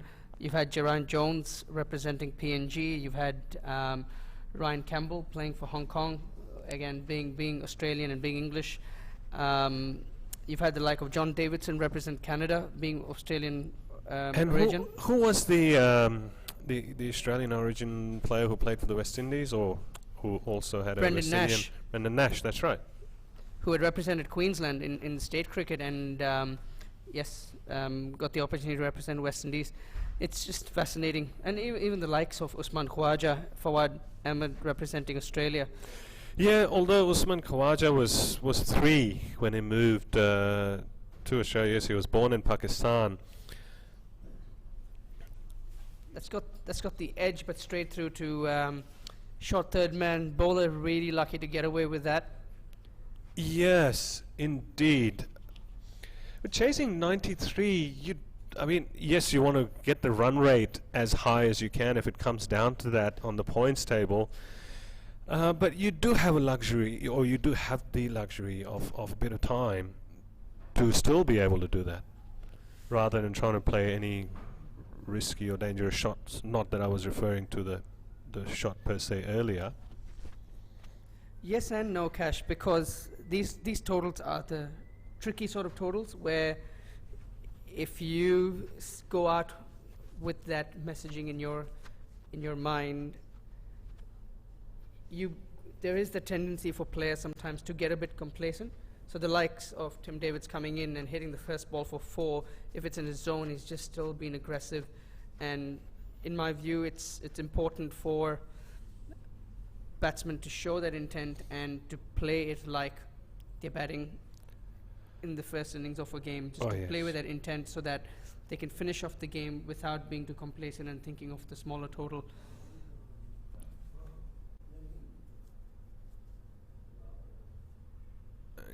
Okay, still get a single from that one. He wouldn't complain about that, folks. All these knowledgeable pearls of wisdom that we continue to get from my fellow commentator Sharon is due to the fact that he is himself a cricketer who went through the junior ranks in the UAE, played for UAE under 15s, under 17s, and under 19s too. Is that correct, Sharon? Yeah, Cash, you were not. You were good bowling by Aziz. You were not supposed to bring that up. No, I wanted to highlight that because you like these cricketers out there, especially having played in an associate cricket nation, would know the effort involved, and specifically, it all comes down to that passion side of it. So I mean, I would love to hear your story so that our viewers can also, especially the young kids out there, can learn from it. Well, Cash, you've put me on the spot here, so Look, it's really important when you love the game so much. You spend a lot of time. You need to obviously enjoy the sport. So maybe we'll just let this ball go through first.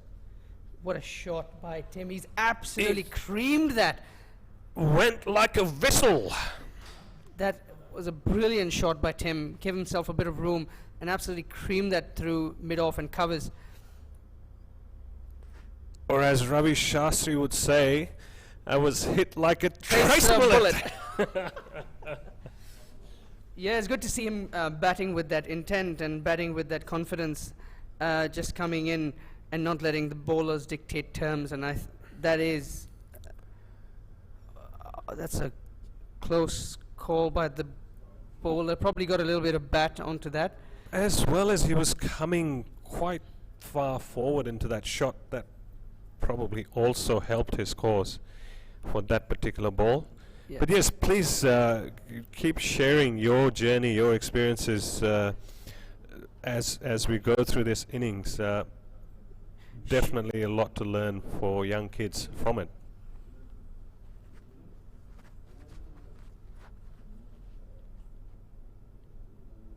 Oh, that was an absolute freebie to Tim. He's absolutely crashed that through mid-wicket. And it's a no ball as no well. ball, which means it's a free hit next ball. So this is going to be very interesting.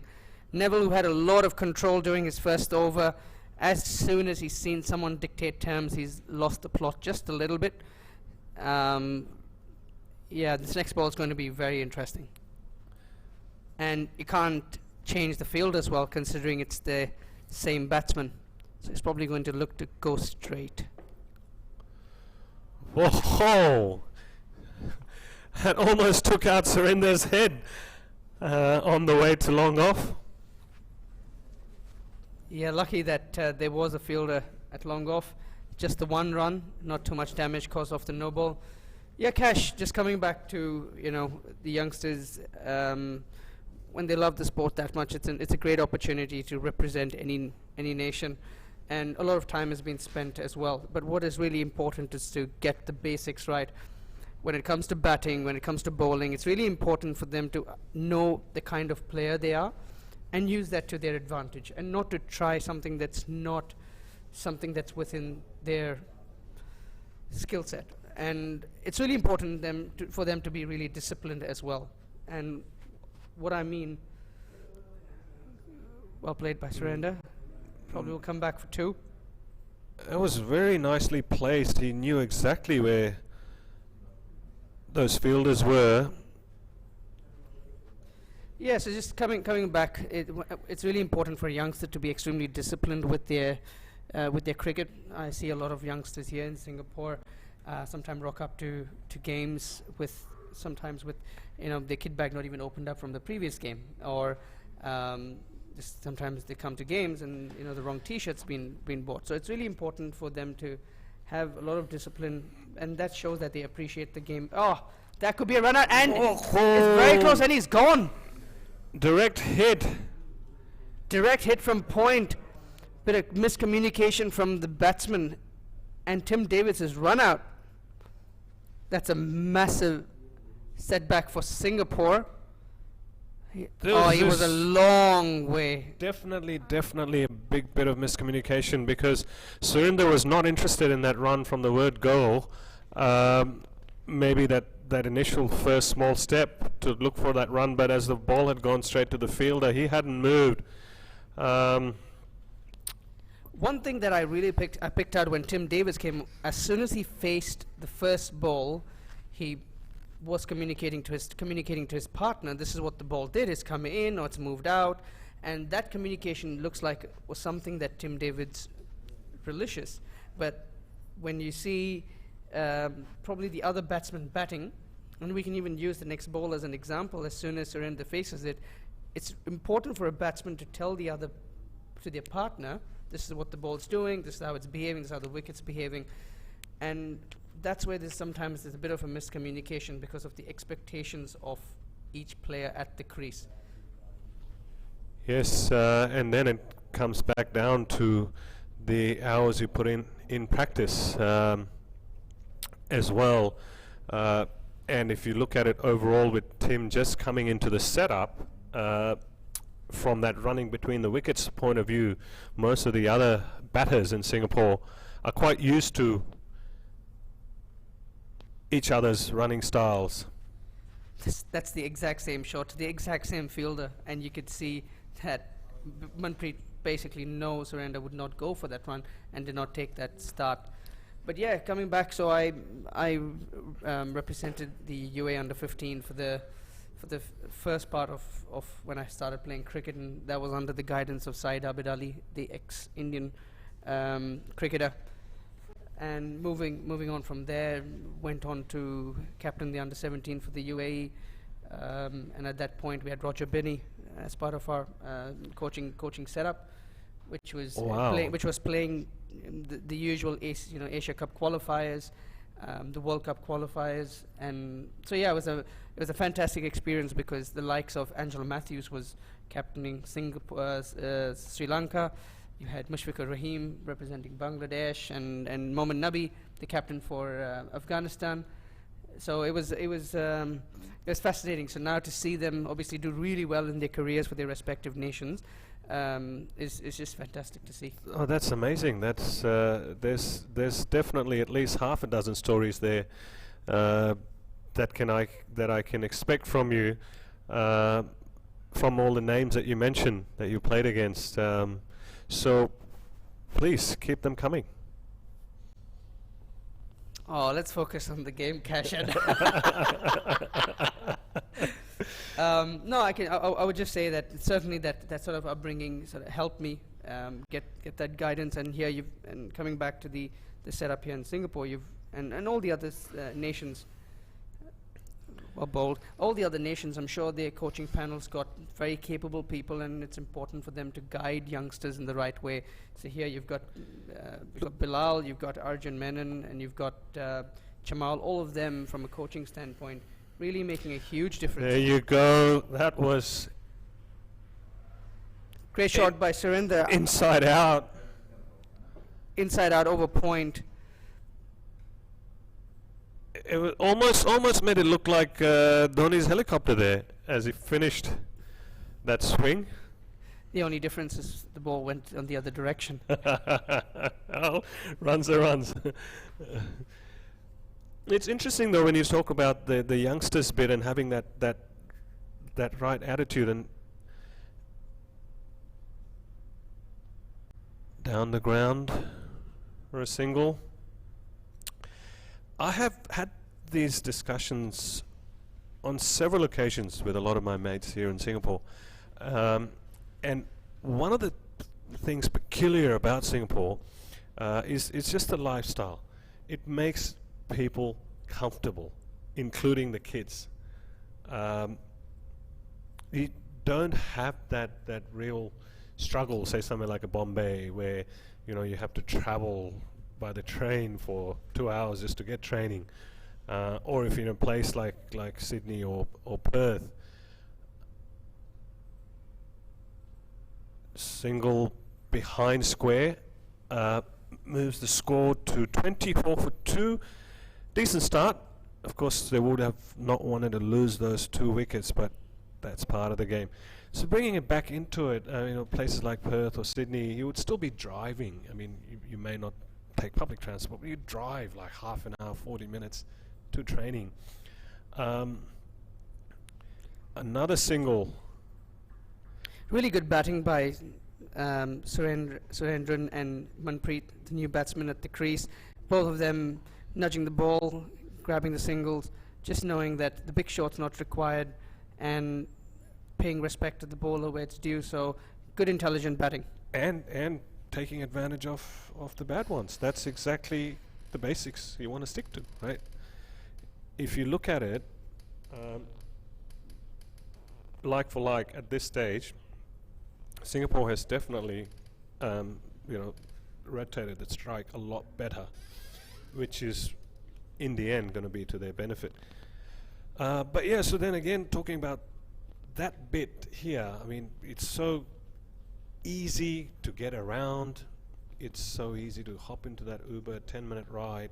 Everything's done at home with all the helpers in most of the cases.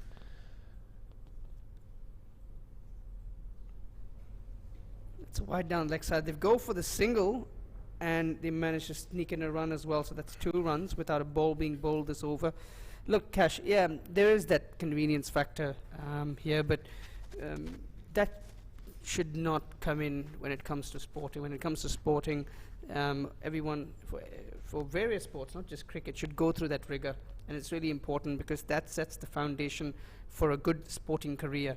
And that is something that all kids watching should make sure that they push themselves and they go at 100% every time they're at training. And they also know when to execute their skills and when they need to sort of be a little bit conservative as well. So it's really important for kids to understand that, and that only comes through guidance. And it's really important for coaches and assistant coaches to play that sort of role. But what kids can do is to bring the right attitude, and that attitude is what will take them to the next level. You read my mind on that one as I was about to state exactly that. Driven hard down the ground by Surinder for a dot ball there, 29 for 2, Singapore of 4.2. Yeah, good shot from Surinder for no run. He's someone who does not probably have the best technique, but he's an extremely effective batsman and can hit the ball a long way. He was the top run scorer for Singapore in the T20 qualifiers going down leg. He was the top run scorer in the T20 qualifiers just before this tournament for Singapore, and hence would be also entering this tournament with a lot of confidence. And he knows the pitch like the back of his hand. It's something that actually he keeps in his back pocket. If you ask me, I've seen him score a number of centuries on this ground at will. There was one that I remember distinctively where he scored 100 dot ball there out to point or more backward point, where it was a reduced T20 to 12 overs because of rain, and he scored a century in the 9th or the 10th over when he had opened the innings. So he knows this pitch really well. As Neville Christie comes into bowl, Manpreet's gone for a drive on the offside for no run. I really like this bowler's action. He has a really good rhythm to his bowling, comes in and dusts the ball back into the right-hander. The moment you see someone who's starting to dictate terms or to get on top of him, he sort of loses his direction a little bit. But here, the batsman's playing him a little bit more conservatively, and he's come back on track to do what he does best, which is pitching the ball right up and swinging it in. Yes, it could just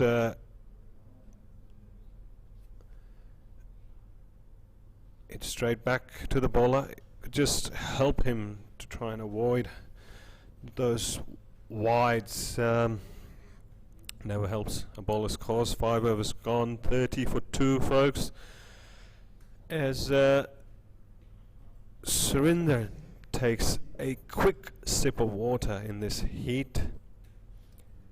This heat is quite sapping, Cash. Yes, the humidity. When I first moved here, I always tell people this story. I used to get really annoyed when I was out walking on the streets because I just thought people walk so slowly in this place. Then 5 minutes later, I would be all sweaty. It's like I had to go home to have a shower and change my shirt. That's when I figured out this is why they walk so slowly, and I started doing that. So yes, it is the heat can be sapping. You can see Chetan Suryawanshi's dad there in the white shirt. Single stolen to mid wicket. Syed Aziz coming in for his second over, had a decent first over just for 3 runs. He's become a well-known figure here in Singapore, Cash. He's As I mentioned before, in a Premier Division game against CSC, he scored a 200, which is not very common these days. Had an absolute ball on the field, and nice contributing from Malaysia with the ball. Yeah, it was again another one of those almost like a slower. You slowed down the pace on that ball.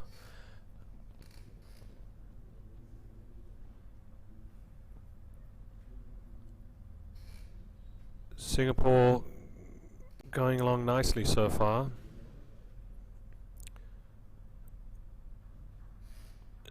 Driven out to mid-on for another single. Keeps us, or brings us back to that bit about the importance of rotating strike. Another thing all the youngsters out there should be looking at this Singapore approach to try to inculcate that in their games. What Surendra just did over there was something very typical to him. Tends to gain some momentum by lifting his front leg. Not a proven technique for batsmen around the world, but does him well. That's what and absolutely marooned that one. And that's a 6. Bang.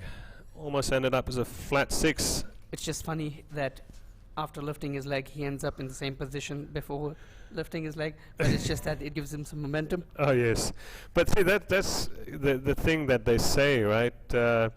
You talk about bowlers and you think of Jasprit Bumrah. When certain things work for certain batsmen, just don't tinker with it. What you just said, Cash, reminds me of George Bailey stance against. Oh yeah. He just kept getting stranger and stranger with that with that stance, didn't he? Yeah, the one where he was where his bottom was facing the bowler. That's right. But he did manage some runs too, so that was the other interesting part. It'd be interesting to show the public what we're talking about. Not sure if that's possible. We will find out.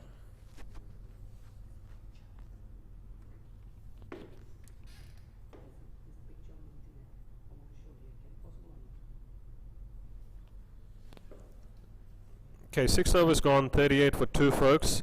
You know, when you were talking earlier about attitude and having that right attitude, Sharon, I was reading this article about a young lady who is a world champion in fencing for Singapore in the junior ranks.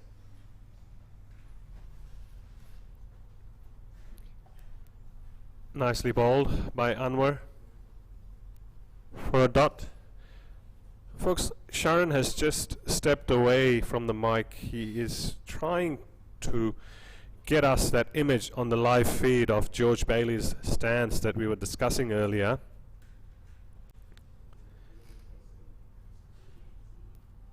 But talking about that attitude bit about bringing that 100% to the field every single time.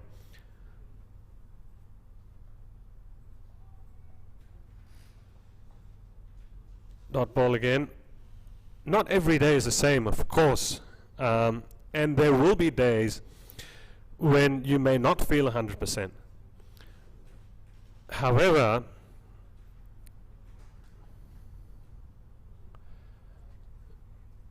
driven to the onside for a single. That's the first run in this over on the 4th ball. That's probably one of the slowest starts to an over so far for Singapore.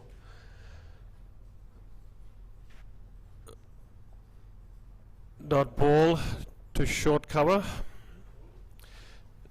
So yeah, on those days, this young lady was talking about those days when she wouldn't feel at her best, where she wouldn't feel like she wanted to be there because of whatever reason, but at the same time she would bring it back for herself by reminding her or herself that regardless, I am here, so I should be giving that 100%. And that's what always kept her going, and that's the attitude bit which is required if you want to succeed. It's all about controlling the controllables, Cash. So if that's something within your control, you give it 100%. Things that are not in your control, you leave it out. Spot on, Sharon. And so I have been successful in sourcing the images, and we were talking about how certain people have certain habits, and if it works for them, they tend to stick with it. So not sure if the viewers have had experience or have watched the likes of George Bailey of Shivnarine Chandapal batting, but we've been lucky enough to find those images, and we'll put that up shortly, and we can just talk through that a bit, Cash. That sounds good. Always good to get different perspectives, and definitely when it comes to that George Bailey stance, though, I wouldn't recommend to any youngster out there to attempt it personally. Suraj Ramon pulls that ball to deep square leg, very close to rolling onto his own wickets at that ball. 1 run scored. Siadat is a new bowler coming from Malaysia, bowls offies. So what is your area of specialty on the cricket field, Sharon? Absolutely nothing, Cash. Just stand, turned stand. up and captained UAE under 17s. There's the stands. There's the stands, folks. So in 2017, George Bailey's stance was the one extreme left. We'll come back to that in a second. Short ball, and they've managed to scamper through for a run as well, like by. So yeah, that's the stance, folks. So 2017, George Bailey said, this is how I'm going to stand, because it just prevents him from opening up. And then following year, it turned even more to show the bowler his backside, which is what really worked for him. And great shot by Manpreet. 1 run scored. The following year, he turned his body a bit further and started scoring even more runs. And there was a running joke with the Australian team that at one point he'd be facing square leg. Driven straight to the bowler by Surendran. That was a dot ball to complete the over. 8 gone, 44 for no loss. Singapore cruising along nicely over here in this match. The other image that was thrown up was Shivnarine Chandapal's stance, and that's a stance that he's been batting with for a very long. In fact, he still plays first-class cricket and he bats that way. Oh yes, I think he's batted like that his whole career. Absolutely. But then he has that. He moves across as the bowler is just about to bowl, so. That's it, up in the air, falls safe, and they go through for 2 runs after a misfield at long off. Nice looking shot there by Manpreet.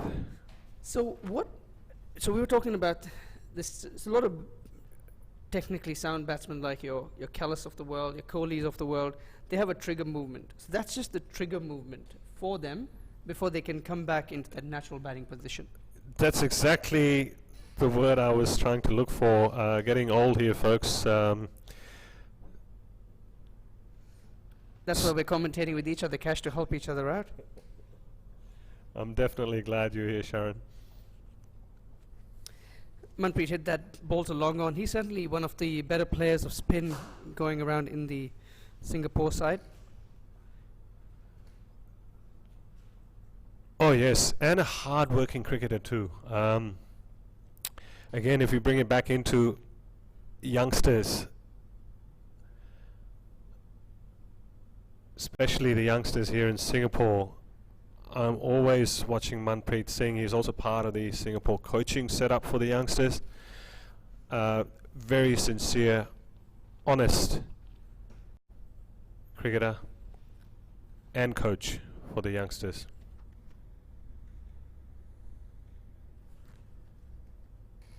Well fielded, great fielding and mid-wicket by Fitri. He didn't quite connect it though. I thought that shot.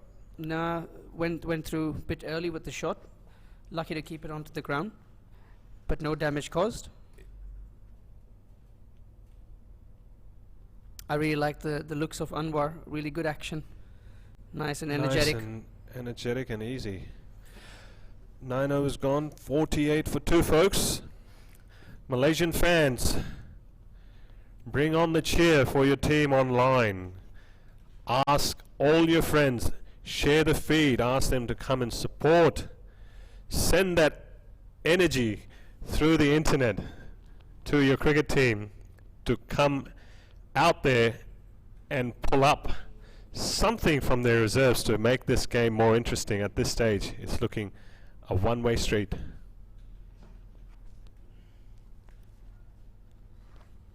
Malaysia, a country with some decent, in fact world-class facilities in the form of the Kinrara Oval, the Biomass Oval, and the turf pitch at the university. Oh yeah, as well as the Royal Selangor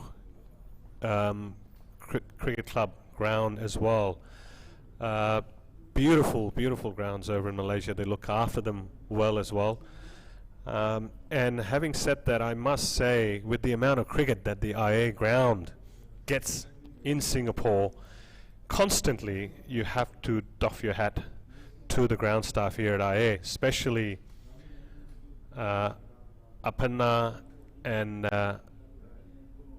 Yusuf.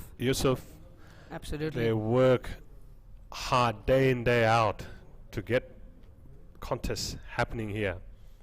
And this is something that goes unrecognized. Yeah. Generally, we take our ground. We take it for granted. Yes, we do, as they steal another single. So yes, thank you to both our groundsmen and all other ground staff here at IA for keeping the ground in such good condition, especially out at night here, folks. It is a beautiful sight, this ground under lights. So Virendeep Singh come into the attack, bowls his left arm spin, more of a arm bowler rather than a big turner of the ball. Has a bit of a sidearm action rather than your traditional over-the-top bowling of your peak. Yeah, it just seems like he just sort of pushes the ball through. Yeah, similar to Vinod in terms of just trying to target the batsman's pads. It's a great sweep shot by Manpreet. He should get 4 for that. Oh, that's really well fielded. Brilliant fielding out at cow corner. Great fielding to keep the batsman to 2. Yeah, he targets your pads, but he's not a big turner of the ball, whereas Vinod, for that matter, considering he's more the up and over right from the very top, he targets the pads but gets the ball to turn away as well. So different bowlers, but sort of hitting the same lengths. And played inside. Beautiful out. shot by Manpreet. That's his go-to shot. He's a class act when he's actually playing over the infield through the offside. I tell you what, though, I wasn't aware of the field. I'm certainly glad he was when he played that shot. I almost had my heart in my mouth going, okay, where is the fielder? Yeah, he's a great player through the offside. In fact, he is him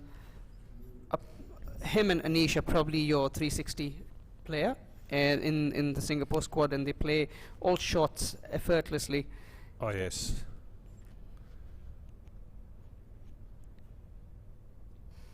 Singapore certainly benefited with a lot of the expats coming into Singapore and to form part of their cricketing setup. You've got your homegrown talent in the form of Janak and Rohan. Well, Janak, Rohan, Anish, even Reza. Yep. So they definitely complement each other well. But you've certainly got the likes of Surendra Chandramohan, Manpreet.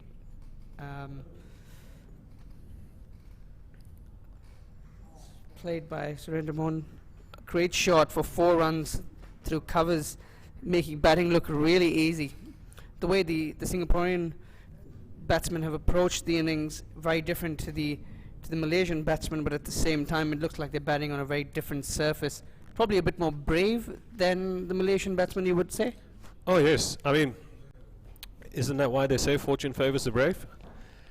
If you look at that intent side of it, intent with both taking the singles and intent with wanting to put that right ball away, which is there to be put away. Sticking to the basics. Absolutely, and shot selection has been a massive part of this innings so far. And as I was highlighting to you earlier, for those who've just recently joined in, you know, I mean, this is Surendran's home ground. You know, he carries this pitch in his back pocket. Just knows the two-paced nature of this pitch.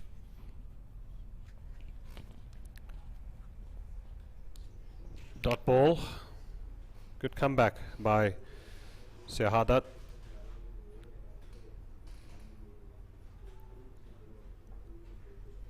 Singapore now only needs 32 runs. Ho ho ho! Surendran! He's certainly woken the crowd up. The ball has landed in the ground next door, outed.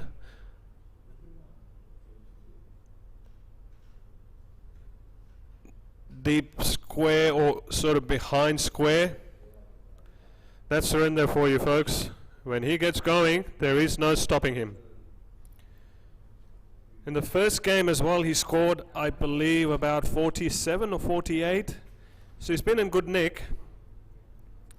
Certainly positions Singapore well for the last match that they're playing against Nepal. Nepal is, of course, the highest ranked team in this tournament, in this ICC World T20 Qualifiers Asia Finals. Only the top team will go through to the next round, which will then decide the winners who will go and play the T20 World Cup in Australia next year. So a lot at stake here for all the teams, and none of the teams can afford to lose any of their matches. So Singapore will be happy if they can now go on to win this match comfortably, which will also help with their run rate. Malaysian fans, don't give up though, as we have seen over many cricket games. A quick couple of wickets and things can change very quickly. It's going to be tough, Cash. A couple of more wickets I don't think should really make the difference as well, because of Singapore's really strong batting lineup. Like I said, it's really important when playing against Singapore that teams try and take advantage of Singapore's bowling, but batting is something where I'm pretty sure Singapore can compete with some of the top associate teams because of the depth. Oh yes, look, I would have to agree with you completely on that one, as that one's played out for a single by Surendran. But cricket's a funny game. I remember watching a game, IA versus CSC, I think it was Division 2 or Division 3, and CSC needed 7 runs, 4 wickets in hand, and they lost the game by 1 run. Wow. On this very ground. And the funniest thing was, I was watching with my son, and there was a couple of his friends there too, if I recall correctly, and I said, and they were like, okay, this game's done. I said, well, you know what? You never know till the last runner scored. And literally, a couple of wickets fell straight after, and bang, the game just completely turned on its head. Yes, absolutely. Cash, it's 4:24 p.m. here in Singapore. A lot of the public will be signing off from Friday and finishing up work. We'll be tuning in just to see what's happened with the games. As Surendra Chandramohan Gets another boundary. another boundary onto the leg side. That was a gift, really, Absolutely. that ball. And Surendran makes the most of it. So I thought it would be a good opportunity just to go through the proceedings that has happened through the first innings. So Malaysia batting first, scored 92 runs. Virendip Singh scoring 17, Mohammad Ziyadat scoring 22, and Shafiq Sharif scoring 12, and Aminuddin Ramli getting 12 as well. The rest in single digits. Wickets. From the bowling front, Amjad Mahmood and Ananta Krishna picking up 3 wickets each, and Salador bowling a miserly spell of 4 overs, 2 for 11. Janak and Vinod Bhaskaran picking up 1 wicket each. With Singapore, we've lost 2 wickets, and Rohan Rangarajan getting bowled in the first over of the Singapore innings, Very unusual for him. and Timothy David getting run out, which could have caused a bit of a hiccup, but now these 2 batsmen have done really well. They steadied the innings, and they're looking to cruise to a convincing victory here for Singapore. Indeed. They're going to put us out of our job a lot earlier today, Sharon. I'm not going to complain. You've obviously got a beautiful drive straight down the ground, straight past the bowler, motored along for a 4 by Surendran. They're in a hurry now.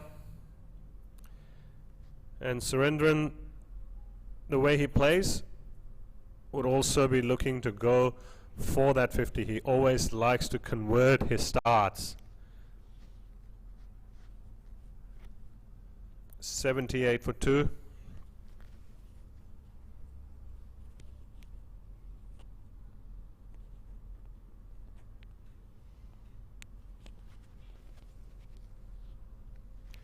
Why do I think he's going to go for another big one here, Cash? And there you go. Well, didn't quite connect it in the end. I thought he would have launched that ball out onto the other side of the ground, but anyway. The snake field. But anyway, I don't think he will complain. He's retained strike.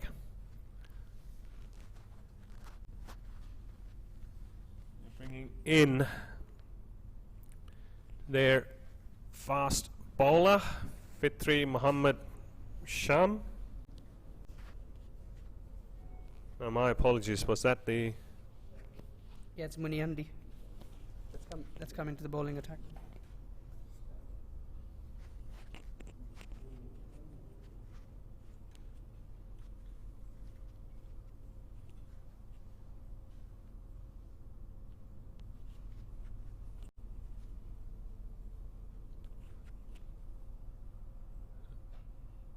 I'm sure Surendran's going to try to knock the ball out of the park. Down the leg side. Again, that little dance from Surendran. Perhaps he wants to tell the bowler that he is here to party on the crease. Make most of every ball by whacking them all around the park. He has absolutely... Smoked it! That's gone on to the roads at Balestier, for sure.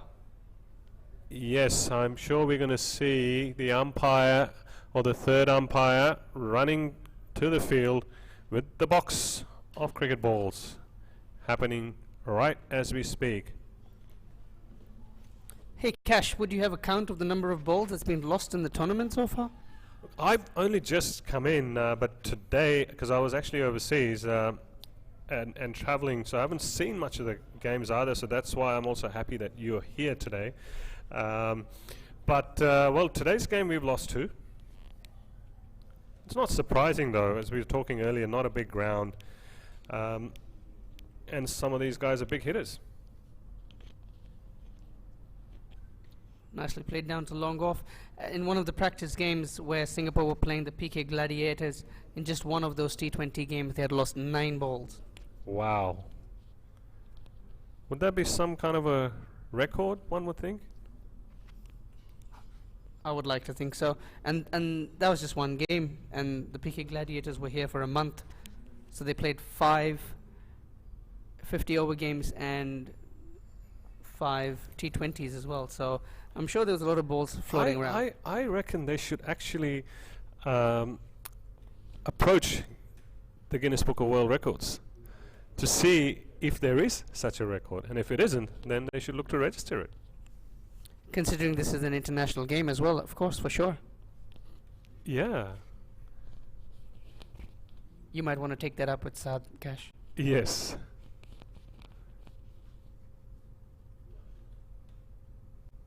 There you go again, that little dance of the front leg. Look at that, they just keep rotating strike, keep bringing in the big ones, and now only 4 runs needed. Manpreet on strike. Is he going to try and finish it off this ball? I don't think so. Surendran's batting on 49. Might want to give him the chance to get his 50. It's always prestigious to be getting a 50, especially when you're playing in international T20. Oh yes. Look, I would have to agree, and also agree with you that yes, I am sure Manpreet will allow his senior partner to get that 50.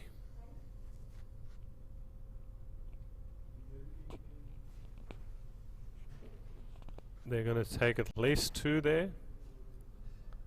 Yep, Surendran retains strike with 2 needed.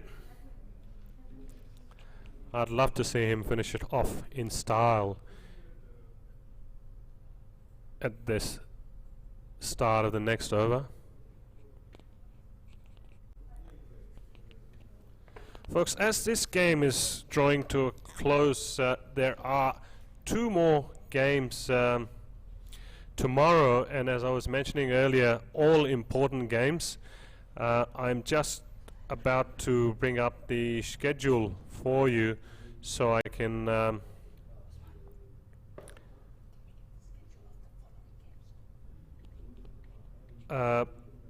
tomorrow it's going to be 9:30 a.m. Singapore time, Kuwait versus Nepal, and 2 p.m. is Malaysia versus Qatar. With this loss, I think Malaysia would be pretty much out of this tournament because they've lost another game as well, if I recall correctly. However, important enough games for both Qatar and Kuwait and Nepal tomorrow. And that's the 50 for Surendran. 50 of 42 balls, massive effort from him. He will be happy with that one. After the first match, I had seen a post from him about having scored 47, missing out on the 50, but very happy that the team had won. This was on Facebook. So I'm sure he's happy going 1 up today. Well played, Surendran. This would be the first 50 for a Singaporean international T20. There you and go, that's the and winning shot for Manpreet Singh in style.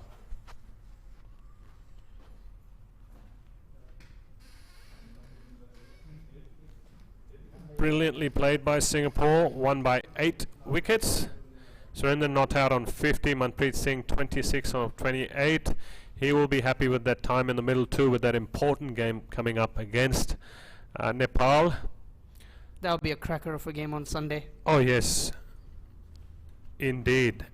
And depending on Nepal's results tomorrow, it will, if Nepal win tomorrow, it will essentially end up being a virtual final on Sunday between Singapore and Nepal. They've kept the best game to the last, and there's the excited crowd also in the pavilion balcony there. All of them happy faces with this performance from Singapore today. Yeah, Singapore will be extremely happy with the way they've gone in the tournament so far. It's been 3 out of 3 for them. Folks, thank you for tuning in. The man of the match will be coming up shortly. Who would be your man of the match, Sharon, as you see the players shaking hands? I would certainly say the bowler set it up for Singapore, and in my view, it could potentially be Amjad Mahboob or Salador Vijay Kumar. Now Salador obviously bowled in the power play, bowled 4 overs, picked up 2 wickets for 11 runs. But at the same time, Amjad Mahboob came in towards the end and restricted the scoring and picking up 3. So, but if I had to pick between the two, I would go for a bowler and I would go for Salador. Yeah, look, I would have to agree with you as well. However, a lot of times these man of the match awards tend to go in a batsman's favour, and you know, having lost those 2 early wickets, Surendran stayed in, got that 50, got them home in a hurry, which will help them with the run rate. That would certainly have him in contention as well.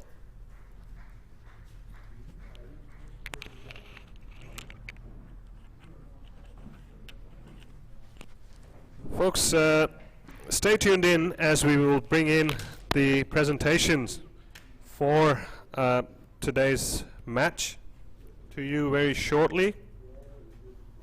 And don't forget to tune in tomorrow and on Sunday.